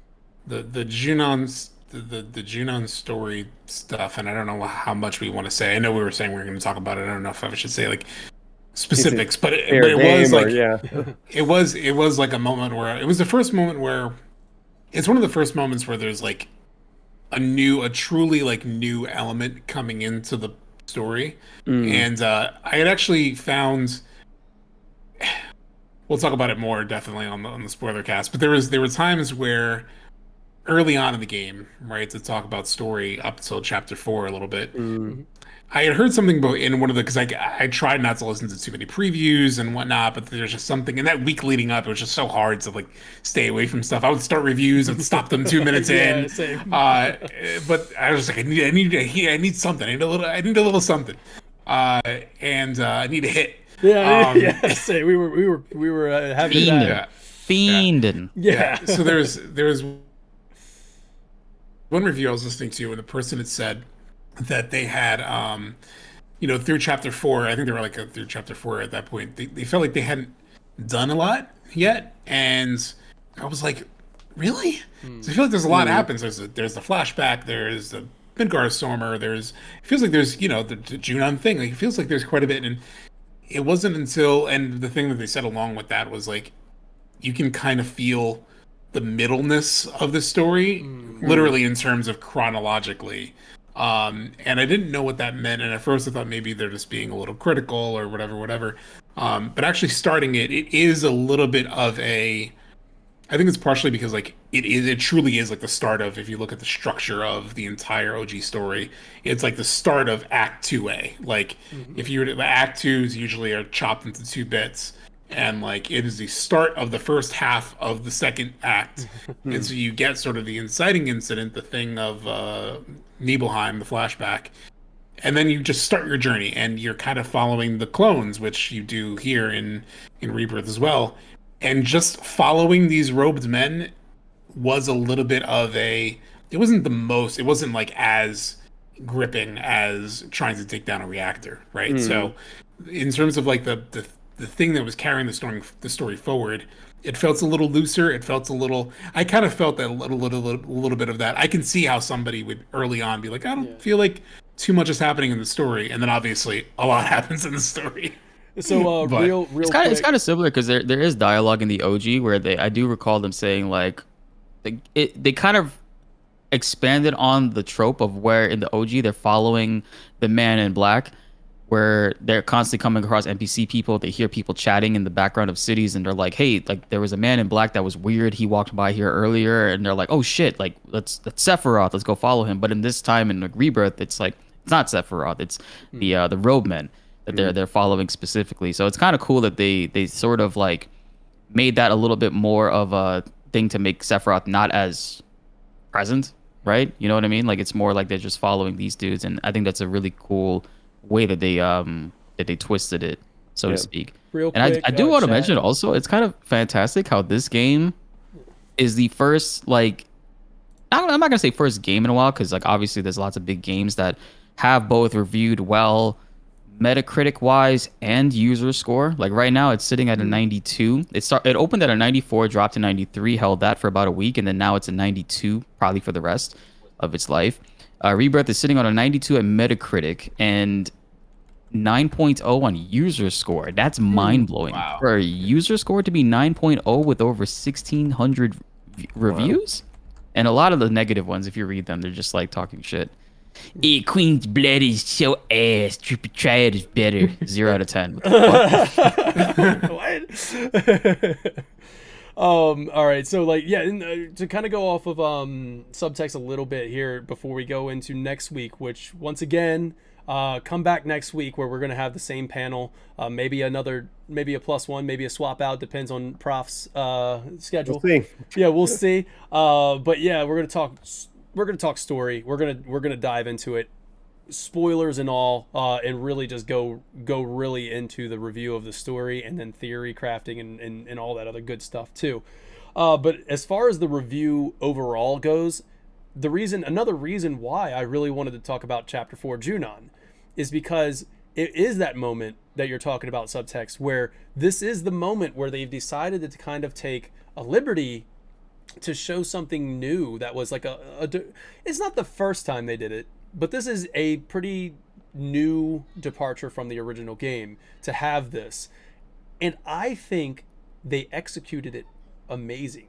So there are moments like this throughout the game, actually, that I'm like, wow, this stuff is working for me. This is fleshing out characters that were, I don't want to say useless, but they're not useless. Sorry, there was a really good story with Yuffie, but now she feels more. She's way better. Yeah, way better this time around. There's there is many moments like this in Chapter 4 that I think. Are you? click I have a with me. question. Are you talking about the new character, like the character that was not in the original that makes an introduction in No. 4? No, You're I'm not. I'm talking about more along the lines Rufus. of the ceremony with the Rufus.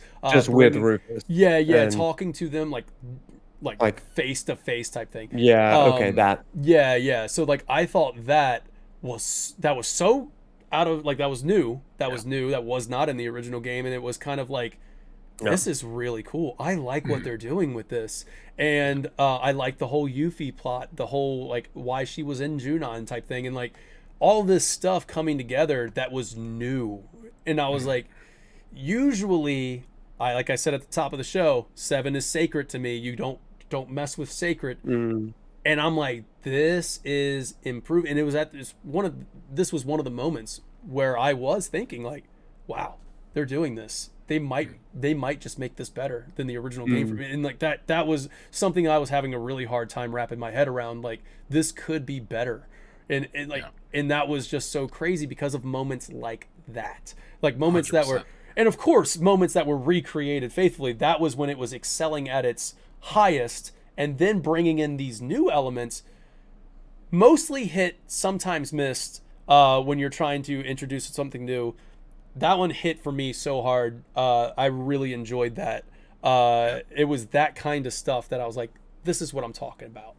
Whenever somebody comes up to me and they're like, you just want a faithful remake, I'm like, nah, man, this is the kind of stuff I want. So that was amazing. So I did want to say that Rebirth does do this at certain points throughout the game that I was like, wow, I really like what they're doing. Sometimes it missed, and we'll talk about that next week.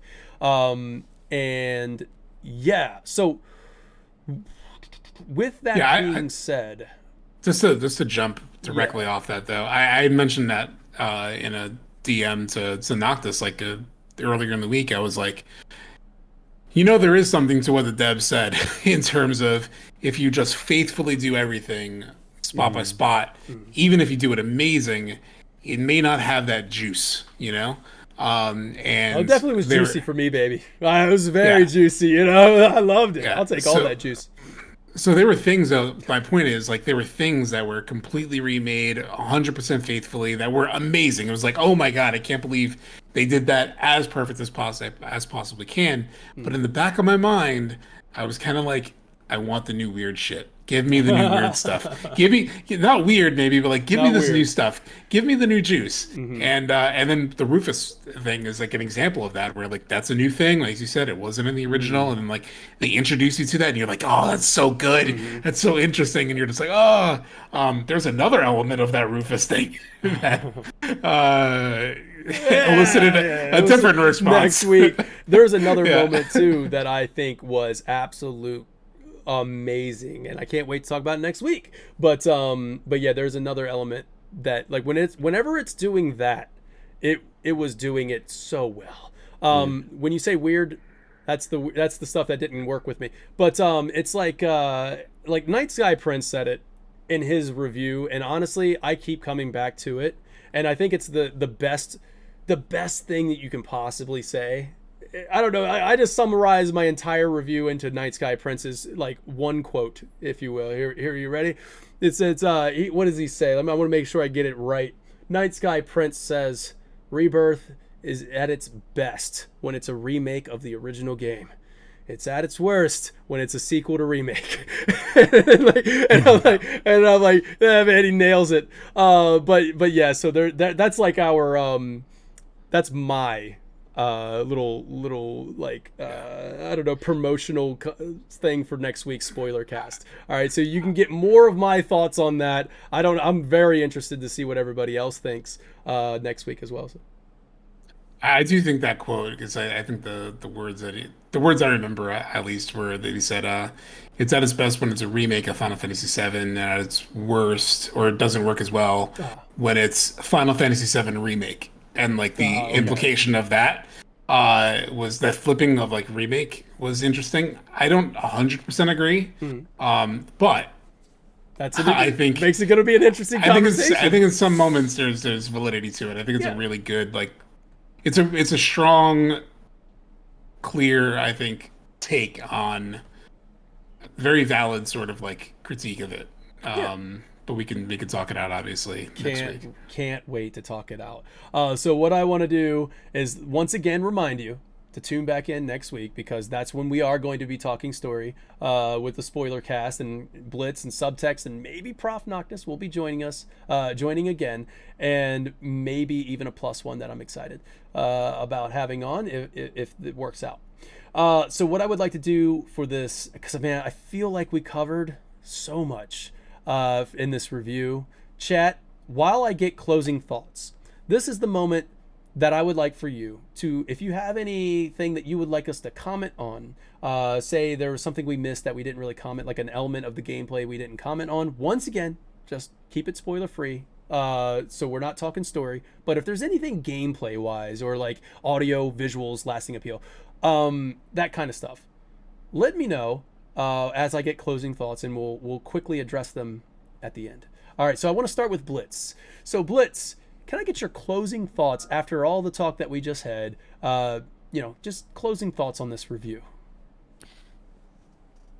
I think it was awesome that you did a spoiler-free one first, and I appreciate me being one of the very small cast members of the rest of this entire group. It's a really honor. It's a really big honor to be here with you guys. First off, I think that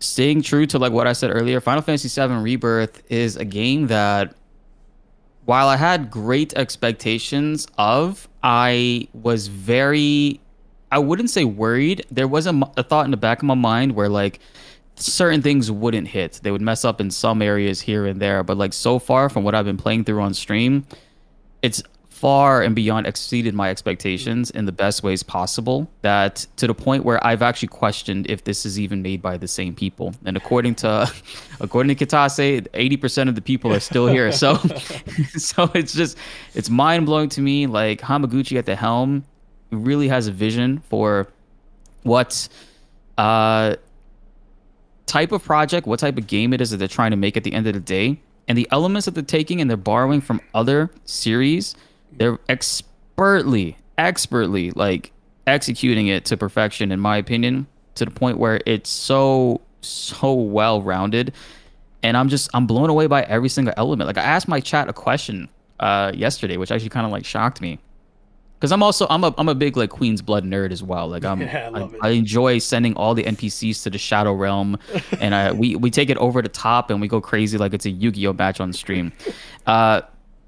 But I asked my chat, I was like, oh, it's the weekend. I don't normally stream or like upload on the weekend, but I'm actually thinking to make some videos. These are some ideas of what I have in mind. I was thinking like, do a Kate Sith guide, because a lot of people have been asking me about that. I'm thinking about doing a Yuffie guide.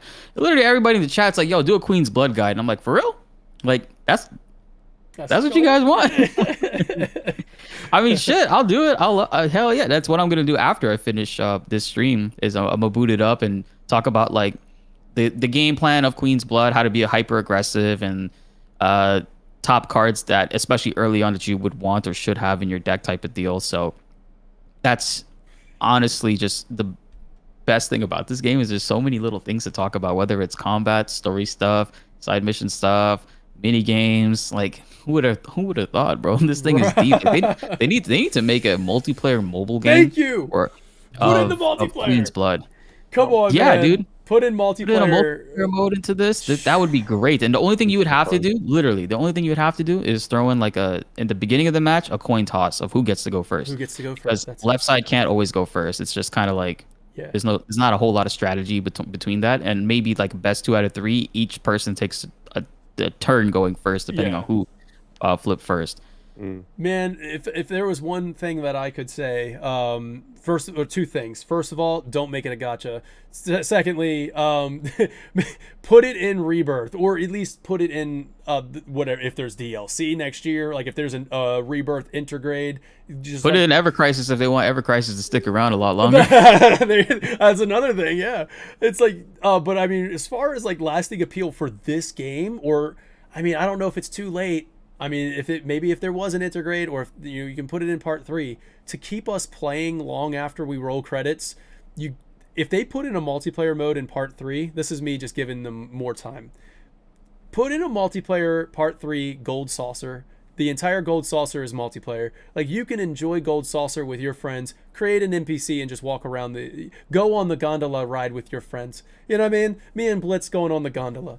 You know what I mean? Yeah. We're just gonna have a good time on the Skywheel, and then like me and Prof, we're all 4 of us going a chocobo race. You know how fun that would be? It's freaking Mario Kart in my Final Fantasy. And then you have Queen's Blood. We can have like freaking tournaments with Queen's Blood. Come on. There's so Hell yeah. like the mini games in this game, fantastic, and I love to play them by myself. But they would be so much better with friends. Like, give me a Mario Party setup for Final Fantasy VII. It's gonna be so long too. It's gonna be so long between this and the next game. It may be shorter because they have so much of the world built. Yeah. But like, to be able to spend that time not just theory crafting or like talking about that kind of stuff, but actually just like having some fun in the world with all these mini games they put so much into. If Rebirth Intergrade had Queen's Blood multiplayer, I swear, like streamers like us, we would be playing it. Like, it would still be, oh, hey, Prof Noctis is playing Final Fantasy VII Rebirth 2 years later. Like, you know what I mean? Like we're still playing. We can do tournament streams easy with that. Exactly. Like, it's amazing. So amazing. And there's also one final thing I do want to mention before I let these beautiful individuals say what they got to say. There's one thing that I think that it is kind of a trend right now in gaming, sort of, that would honestly work really well in Final Fantasy VII Rebirth or future iterations. I know they said they're not going to do DLC, but if they have any idea of it, it would just blow my mind if they implemented at the end game a roguelite type of like mode, kind of like what God of War got with the Valhalla DLC, and what Last of Us 2 also got as well. Like, you implement that, because think about how intricate the combat combinations and the party system is already, and the infinite possibilities of going through this. Everybody could have an entirely different experience every run. Yeah, it's almost like they could use the battle arena. You know what I mean? Like, it's almost like the battle arena from the original game was kind of a roguelike. Like you kind of had those, like, every level gives you like a different buff or debuff. I think that would be kind of cool, but I really like that, because that is a trend that's going around. In Valhalla, it worked really well for that. 16 would work. You know, that would be a good thing for 16 as well. But yeah, like I like that kind of stuff. But that is like literally creating a new thing. I just feel like, man, it's all right there. Like, Queen's Blood is right there. You know, Chocobo Racing is there. It's already there. All you just open up some servers and let that thing be multiplayer. You know, that's it. I mean, I know there's more work. I know there's more work to do when you try to do that. Prof. Don't make it gacha. Like, just give it to me, man. Like, I know you want to make money. Just don't do that. Don't do it. So yeah, no, I think that would be amazing, and the lasting appeal pillar of a review. I think lasting appeal. How long are we playing this game after credits roll? And obviously, I think we're all going to be going back to get 100%. So I don't know if we're beating the game at 100%, but I didn't. I don't know about you guys, but I didn't get to beat it 100%, which means I'm going back to do that. I do want to say, for lasting appeal, not spoilery, because it's just a gameplay system that is returning from Remake. You get the chapter select that comes back, and one thing that I gotta say, I gotta give them big props. I gotta give major props to this. It's without spoilers, they do give you options that are like bonus options, bonus little things. One of which being the option to carry over quest progress, which is huge to me. So like, Wow. if you want to go back That's and if amazing. if you want to play the game on hard mode, all of your side quests are still completed that you've completed. So you can go back on hard mode and complete those quests. So lasting appeal, that definitely raised the score for me. Can I ask a question on that? Because I maybe I didn't read it in depth enough because it was 3 a.m. when I beat the game. But when it comes to that carryover, because I was thinking about like how do the end game kind of content, and there's a late game chapter from which it's much easier to jump to all the regions and like do all the stuff on the map. Would it be possible to jump to that chapter that has all the regions unlocked, do all the stuff, and then return back to the start of the game with all of that cleared? It's That's what you're saying? Yes. So all of your like quest progress on that save file will always carry over no matter where you jump chapter wise. So yes, I jumped to that chapter. Honestly, I did that because it would be fun to go back and do it on hard mode, but that makes quests on hard mode. So the freaking Mandragora were kicking. I was like, this is too much. I can't do it right now. They're like level 80, and I'm like, I'm not there, man. But so putting it on dynamic and going back and doing all of the quest on that particular chapter, I went back and did that, and now they're carrying over. And at any point, I can take all that progress and go back to chapter 2 and do hard mode because I've already completed 1.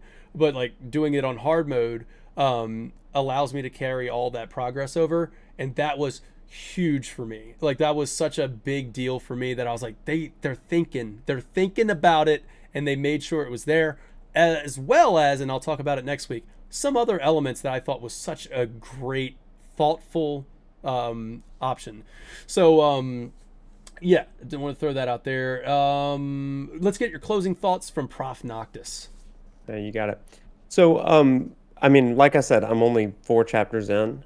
Started the very first part of the 5th chapter, but this game, what I told a friend the other day was this game is trying, and I think succeeding, to be all things to all people. There's something in this game for everybody. If you like gameplay, if you like mini games, if you like open world, and I don't think that it's a watered down version of other types of games or genres either. I think it succeeds in what it tries to do, but it puts its own spin on it. And so for me, this game, I feel like I have been I am a person that was very timely born. I was 14 years old when Final Fantasy VII came out, and here I am years later, having that same sort of standard heightening. My standard for video games was raised in '97. Seeing what Final Fantasy IV and VI could look like in a 3D space, I like you, I ventured through PS2, PS3 eras. And here, I really feel like we've got, like, if Final Fantasy 17 does not hold this line, then to me, it would be a disappointment or a step backwards in some ways. I agree. And this feels like the perfect evolution of combat, of the way to do an open world and still have a linear narrative focus. I feel, as much as I love 15, I mean, my name comes from it, right? That game watered down its linear focus in the first half of the game, and you kind of get lost in it. There's no urgency. I feel like they solved that problem with this, and because of that, like you've all said, there came a point where you felt like you wanted to do the side content, but you felt compelled to keep doing the main story content. I think that that's the mark of something really, really beautiful. So as far as lasting impact is concerned, like this is a world that I want to revisit. I want to come back into and stuff. I was telling a friend of mine, like I want to leave a couple of things left undone in the grasslands and calm so that I can come back, knowing story beats later. I just want to return and see what happens. I want to see if anything changes with say Red, for example, once I return to Cosmo Canyon.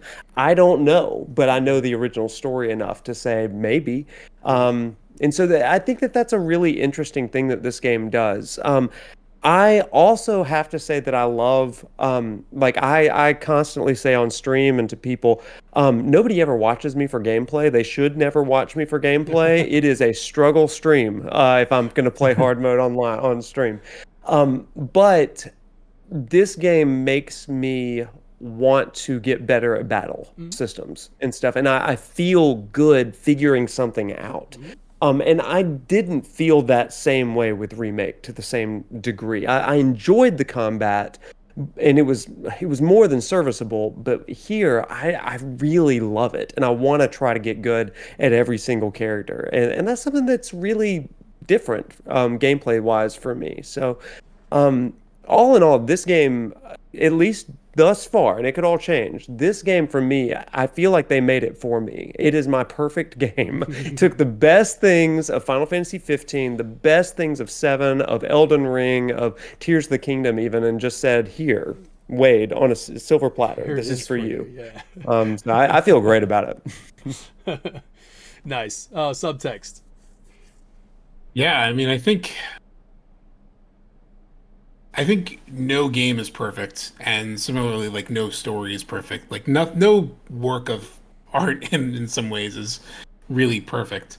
So I think the greatest gift of this game is what it does to your understanding of the seven world.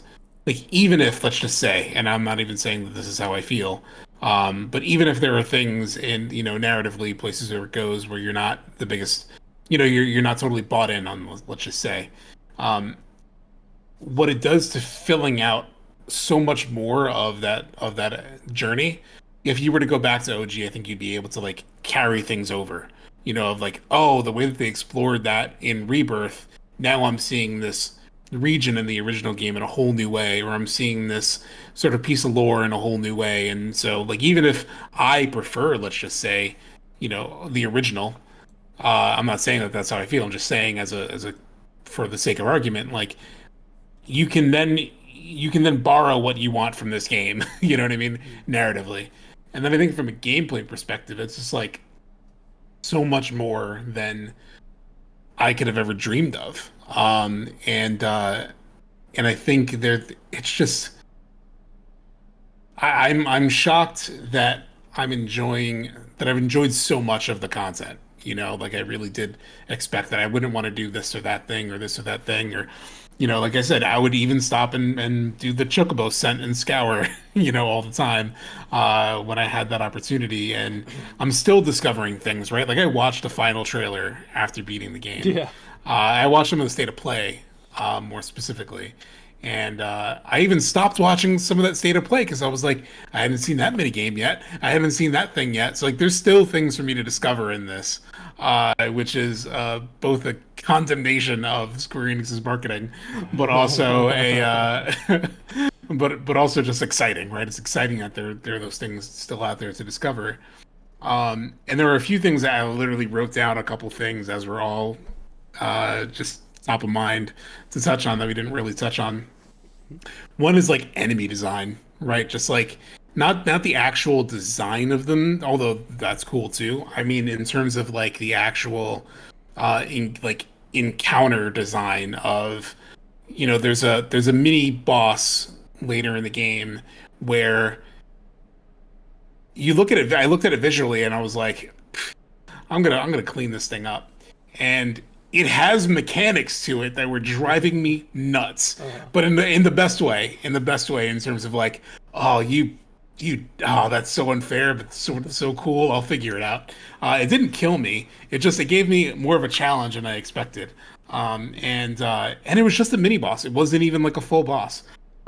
So like there's just so much of that where it's like, God, the way that they thought through all of that, and they reward you for really sinking your teeth into the system. And it is a challenge at times. Like I know that that's been a criticism of some other games recently. I guess specifically just FF16, just to say it. I hate doing the sort of comparison thing, but like, Yeah. in this case, like this really pushed me, and I'm looking forward to being. I'm almost scared of being pushed by hard mode, actually, especially a couple of longer chapters. I'm like, God, how am I gonna manage my MP? But I'm looking forward to that. Chocobo racing, we didn't touch on it specifically, and I don't know if that's kind of we're trying to like. It's great, like you said, sort of Mario Kart sort of thing. I think it worked even better than I expected. I only did the one mandatory one so far. I haven't done all of that, so I'm looking forward to going back and seeing how the Chocobo races sort of evolve and whatnot. Because even the state of play showed me a sort of map for it that I wasn't expecting. I was like, oh wow, that looks interesting. We're a track. So I'm interested in seeing if that because I won it fairly easily after I did the tutorial thing. So I'm curious how the challenge changes. But that was so much fun. There's some interesting mechanics in that for sure. The individual character traversal, like the way that they explored how giving those characters, like we talked about earlier, like there are moments where Red can run on walls and whatnot, and that was apparently in the trailer. There are just other mechanics. There's so many mechanics in terms of how to explore the world, even beyond the chocobos, that just leverage the individual characters. And it's so cool. I think it helps tremendously with the pacing. I think the level design in this is insane. Oh yeah, that's something we didn't talk about. Yeah. Most of the dungeons I really enjoyed. And the dungeons were arguably a downside of remake. Like they just were not interesting to explore, right? It's like go over, flip this switch, da da da da da. And there are a lot of switches in this too, but something about the way it's designed is a lot more engaging. It's more snappier too. Yeah. And then the two sort of things for people here, including Noctis, who may or may not have done them, and this is not revealing anything specific about like what happens with them. Got to do the Junon Proto Relic quests. Oh yeah, those have to be done. Nice. I've 100%ed the first 4 chapters, so we're golden. But that's for people on stream too. Like if they didn't, people in chat, if they didn't play them.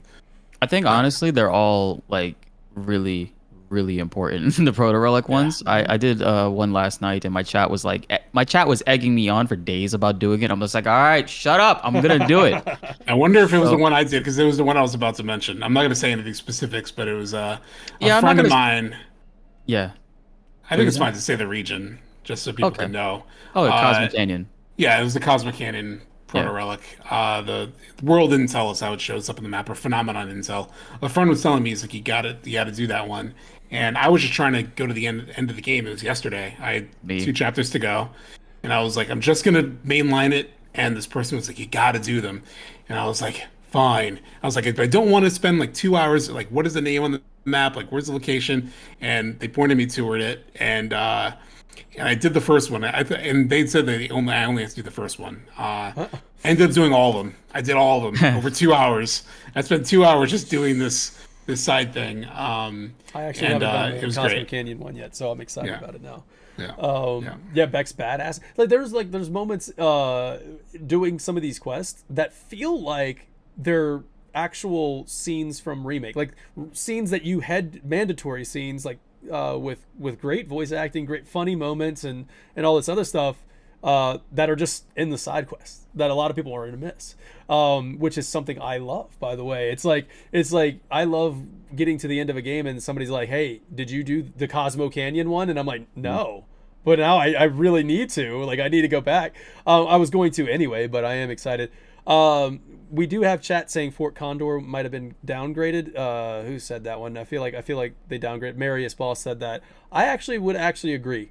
I feel they nerfed Fort Condor, and they changed up the system of it. I think it was perfect and integrated. So I agree with you, Marius, on that one. They can't cheese it as easily considering they made it a specialized thing versus a dedicated all throughout. Like, I don't mind how they changed it. I thought it was interesting. And the final version of that, like the final battle of that, final battle of that kicked my ass so much that like it unlocked the hard mode version, and I was like, I'm not touching that right now. Yeah, I agree. The final battle was very tough. You had to be strategic with it. So I wish they would just bring back Fort Condor as just a regular, like, play at the Gold Saucer or something.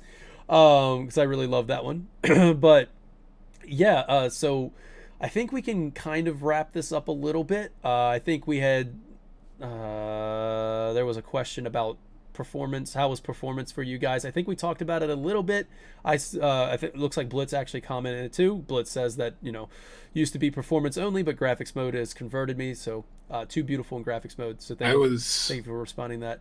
I could touch on that real quick too. I was dead set on like I love 60 FPS, especially in the new generation. Yeah. But I was like, so I stuck to it, and then Gongaga happened, and I flipped it on for a side mission, and I was like, I can't go away from graphics mode here. Really It's good. too gorgeous. Really good. Yeah. It's too gorgeous. It looks amazing. Graphics mode. It can be a little jarring if you're used to 60 frames, but yeah, I gotta go graphics mode all the way. And then like when you go to graphics mode, it's a solid 30. I don't think I had any dips or anything like that.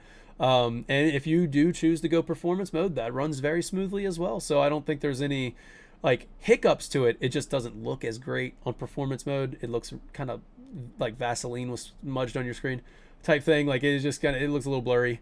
But yeah, graphics mode is super crisp, and like the draw distance is amazing. As I know I say pop in and stuff like that, but I'm talking like draw distance as I can see Calm from the other side of the grasslands. I can see Calm and Midgar off in the distance. I'm like, this is an incredible scene. I took a picture. Yeah, you can see of the it. active towers. The towers that you activated in the back, like you can still see them pulsing and doing things, and it's mind blowing that like they're actually able to do that when their previous game was like a PNG slapped on a Yeah, exactly. You know?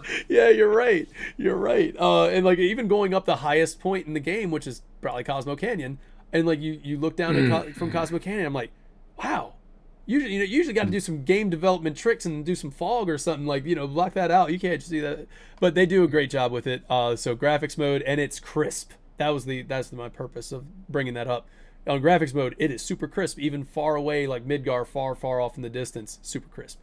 So do want to give, I guess my closing thoughts is that I do truly believe that this is the Final Fantasy that I mean, like, I love 16, so I'm not like, once again, I'm Final Fan TV, man, so don't be like ashamed to compare, because that's what I'm gonna do anyway. Like comparing games, like Final Fantasy 16, I love that game, and it is going to be one of my favorite Final Fantasies. Final Fantasy 15 is probably top 3 Final Fantasy of all time for me. I keep it up there in high regards.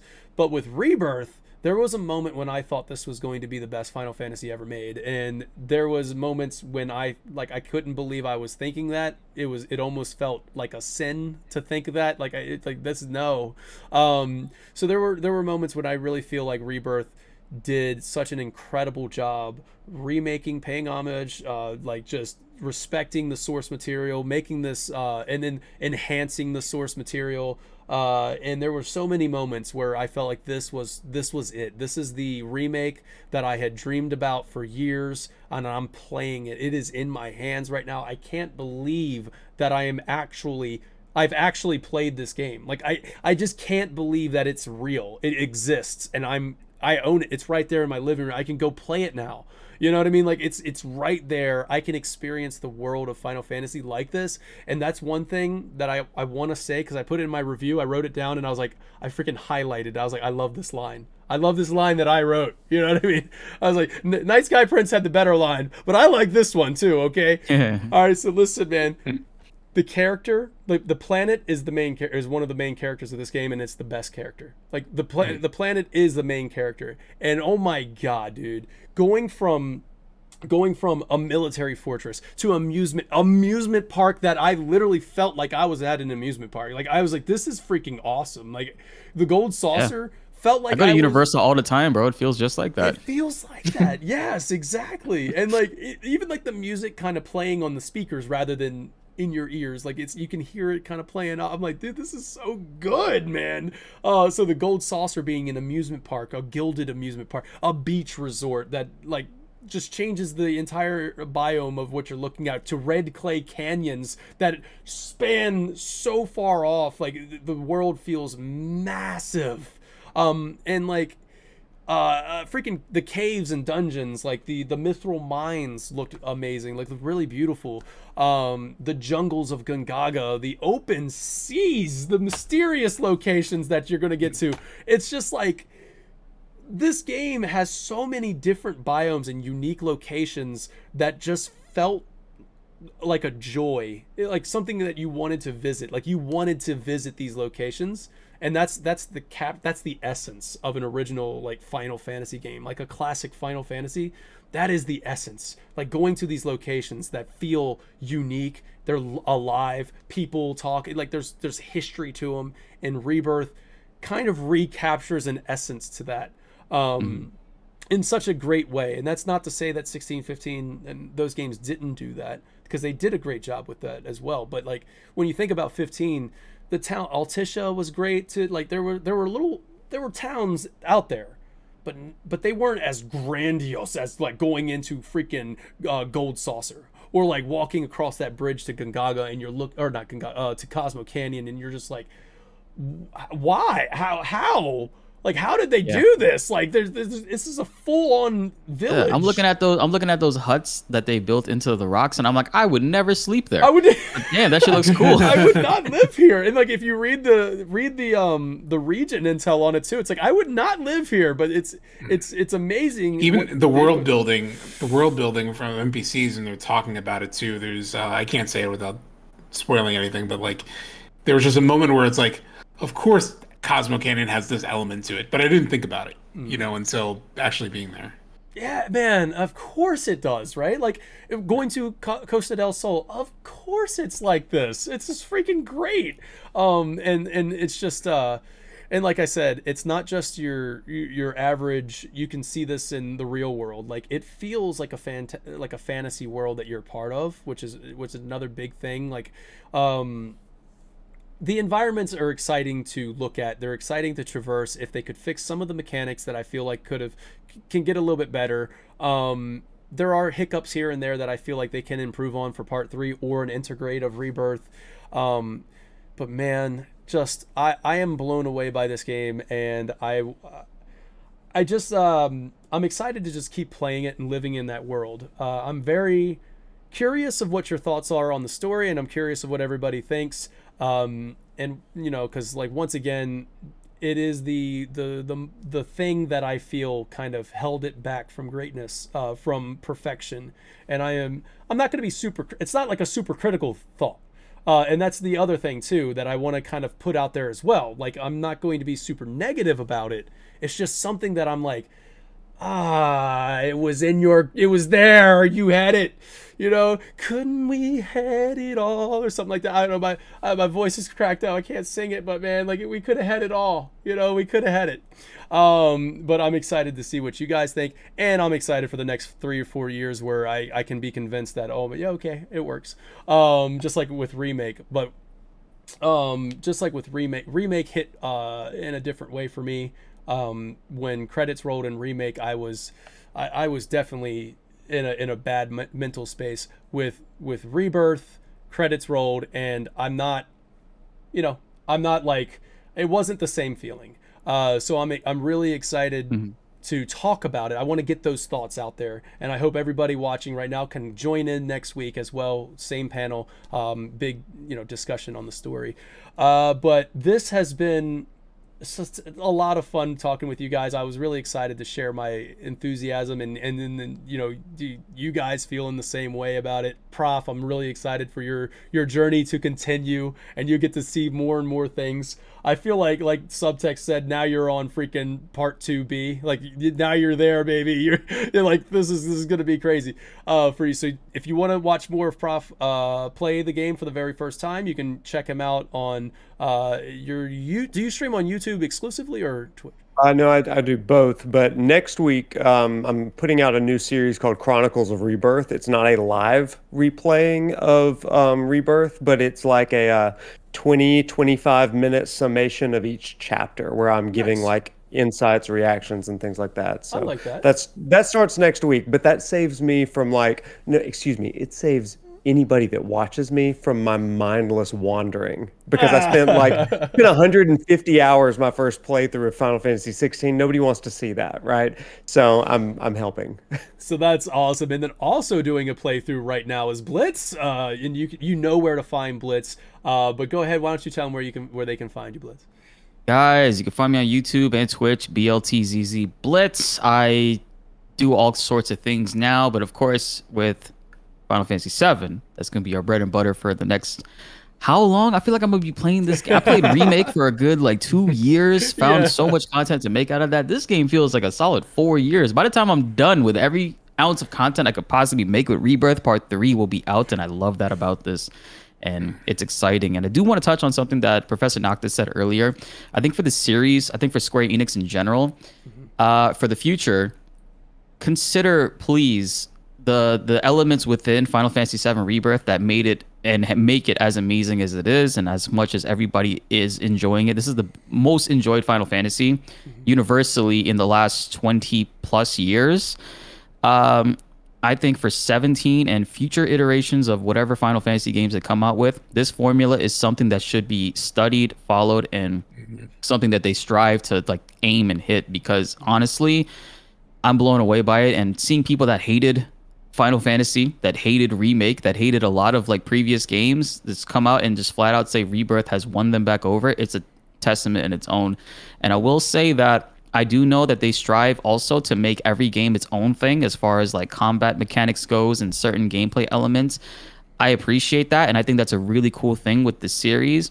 It's just unfortunate sometimes where that actually is an element that kind of holds them back because of how long it takes to develop an entirely new system. And I think that if they wanted to keep on going with what 15, 13, and 7 Remake eventually established, and what Rebirth has right now, that's a great formula I think Final Fantasy should be taking personally, for the future. That would benefit them a lot.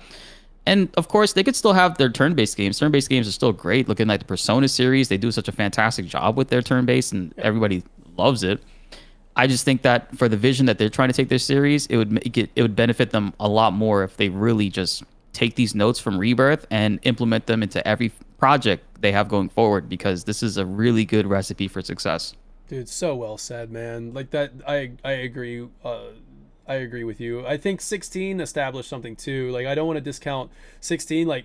To Blitz's point, 16. Imagine, and I honestly, this is how I imagine Part 3. But imagine the things that 16 established, the high level production quality of those icon battles, and all this other great stuff that 16 established. Imagine if they iterated upon that. But when they iterated upon it for 17, they took notes from Rebirth. They bring in these elements of the world exploration and all that other stuff, but you're building on the combat of what 16 established to add in things like elemental pressures and staggers and all this other stuff, elemental thing. Imagine 16 with these the debuffs and poisons and things that you have to contend with, and making 16's the foundation they built with 16. And then taking elements from both 16 and 7 Rebirth, and you create 17 with that. But I also kind of feel like that's what Part 3 is going to be, because Part 3 we have those kaiju battles, we have weapons that are going to. I'm dude, now 7 Rebirth or Part 3 can borrow elements from 16 and be we need to make our weapon battles like those icon battles. We need to go that scale with this. And of course, world traversal vehicles. All these other things, but man, I feel like that's a video, that's a script that I need to write down for what I want to see with 17 or even Part 3. But I have so many thoughts with that. But I love what you said, Blitz. I love that. I mean, it iterating upon it is actually super beneficial. Yeah, it's cool to do a whole new system. It's cool to see that, but like you said, man, it takes a long time, and I don't want to wait another 7 years for 17. You know what I mean? I don't want to wait. I want to get that next game soon. I feel like with Rebirth, with 16, I still hold that as a critically acclaimed game as well. So with 16, with Rebirth, and we'll even throw in Remake, we might be in another golden era of Final Fantasy. People have been talking about where they're the golden era of Final Fantasy was 7 through 9, or if you want to include 10, 11, 12, or 10 and 12. But it's that was a golden era, and then people feel like that has gone away. I'm guys, Remake, 16, and then now with Rebirth, and within the course of 4 years, within the span of 4 years, that is feels like a little bit, it's getting shiny, you know what I mean? It's getting a little gilded around here like a gold saucer. So I feel like we're getting back into that era if they can keep that momentum going. And like I told in Blitz in the pre-show, I was like, this is the first time ever where we just don't know what's next for Final Fantasy. And we got the 16 DLC, but what's next? Make a quick turnaround. Give us, like, let's iterate and build upon it. I feel like part 3 can be 3, maybe 4 years, but 3 years sounds good, because now another podcast, it's another time for what part 3 can introduce and stuff, but it's established something here, and I think they can build on that, maybe get a quick turnaround and keep this momentum rolling for Final Fantasy. It's back in the limelight. It's looking great. And yeah, so Subtext, where can people find you and what you're doing lately? And then we're going to close this out. Yeah, you can find me on YouTube, youtube.com/ I think you have to put the ad in the thing, which is weird, but you can just also search subtxt on YouTube, yeah. And it's fine. And Twitter, and my Twitter profile link is there as well.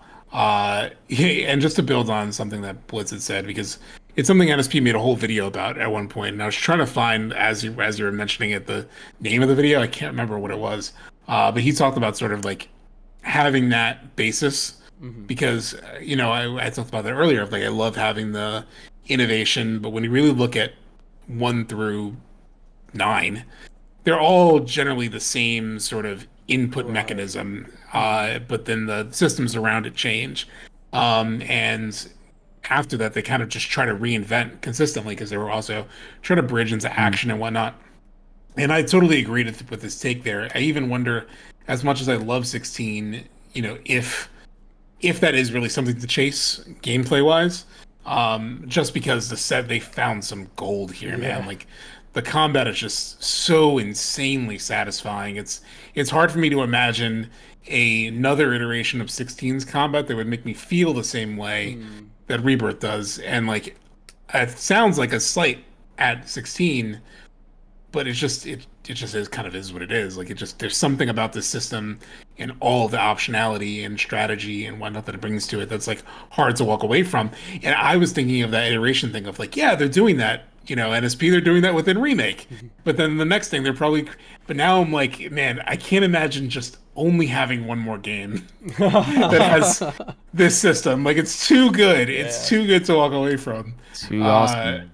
So I hope they carry it forward in some way in the future of the franchise. And the one last thing I wanted to say was building off kind of your closing point, Daniel, of like, I think that's one thing that this game did that I think was what I was trying to say or verbalize when I said like the gift of this game is like, what really was special about the first PlayStation 1 experience beyond the narrative was this feeling of exploring this world. And I think so much of that feeling is generated in your imagination, right? Like, you see Cosmo Canyon, but there's one NPC walking through it. Like, literally, like, one contractor is like walking past the fireplace, but you fill in all the details. And like, the fact that you actually got to feel the thing that you saw in your head in so many places, and then so much more, is just like, even if certain things don't go how you want them, it's just like that element of this game is like it's unimpeachable. Like, it is like the thing that this game nailed and will live on forever, and we can go back to it and have fun with it, and I can't wait to see, where it goes. Well, thank you guys so much for being part of this review and taking 2.5 hours. I apologize. I always tell them, like, hey, it's going to take an hour and a half. I really appreciate that, guys, because this has been a great conversation. I've had a lot of fun with it. Look forward to speaking with you guys next week about the story and the spoiler cast, and we're gonna go right into it. We're gonna get into it.